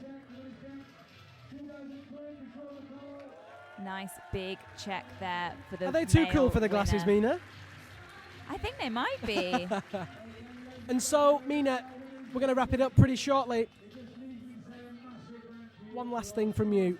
Give us a closing statement from you. Well, it was pretty inspiring to watch. I've been out of competing for a little bit now, but I certainly still enjoy watching them. I get psyched. It was brilliant. Really good to watch them. Really nice to see a lot of international athletes coming to Sheffield for the Quiff. It's nice to see the event growing. The Climbing Works put on a great show. So really big thank you to the Climbing Works for putting on really fun events. Awesome and very well put. So that concludes everything for the Quiff proceedings. I have to say it's been an absolutely phenomenal competition. It's been an absolute privilege to be on the commentary team. It's been great to be here. Don't forget, you can join that conversation. We'll still be going on #Quiff. You can go to the Climbing Works Facebook page. You can go to the social media. I've been Liam Lonsdale. Mina's been Mina Leslie Vojastic. Thank you so much for tuning in, and we will see you here at the Rab CWIF next year. A very good night. Goodbye.